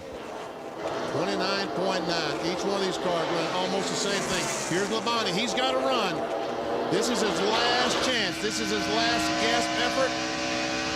They're coming down for the white flag. 1 more lap to go. Labonte has the good run here in the quad oval. He took a look to the inside. Couldn't make the move. He'll head for the top side of the racetrack in turns 1 and 2, but Dale Earnhardt maintains the lead down the backstretch for the final time. Labonte right on the rear spoiler. And Earnhardt goes in high. That's going to leave some room for Labonte on the bottom. Here comes Bobby Labonte making a charge. They come toward the line. Who will it be? It is going to be. I don't know. I don't either. Will look like Earnhardt just by a little bit. That was one of the closest finishes in the history of NASCAR. And Chalky Myers just said, "Who won? Who won?" And Earnhardt's crew celebrates, so apparently he's won. It did look as if he had just a fraction of an inch advantage at the line. John Kernan. Well, I'm with Richard Childress. Richard is going to climb down off the box. He talked to Dale. He didn't know who won it. He asked Dale who won it. So, Richard, who won it? The scoring monitor said we did, and it's electrical. So, you know, if it's official and we did win it, I mean, that's what racing's all about right there, and that's what we've been wanting to see, and that's what the race fans want to see. You know, I feel bad for Mike Skinner and the 31 team, the Lowe's team. They had a great car, a good run all day. I'm just happy for RCR they could put it together and win this race. All right, congratulations, Richard Childress. Dale Earnhardt is on his way to victory lane. Will be there momentarily. It's his 9th win here at Atlanta Motor Speedway and his 75th career win. He remains 6th on the all-time list. Coming up next here on ABC Sports, the first race of IROC 24, held last February from Daytona International Speedway. Dale Earnhardt pulls into victory lane. An incredible job by this driver who started 35th here this afternoon. Down the McDonald's drive-through winner's circle. Here's Jerry Punch. Dale Earnhardt sitting in the car. We'll try to get a quick comment with Dale. Dale, what a finish here at Atlanta. Incredible finish. Well, it was. I think Richard Childress and all these guys, again, Jim Goodrich, Chevrolet guys, they worked hard, and I was just right in holding Bobby off. I didn't. He's trying to get out of the car so he can catch his breath here. Dale Earnhardt climbing out. And listen to this applause as Earnhardt has won it here at Atlanta. His 9th career Atlanta victory. Incredible, Dale. A big hug here in victory lane.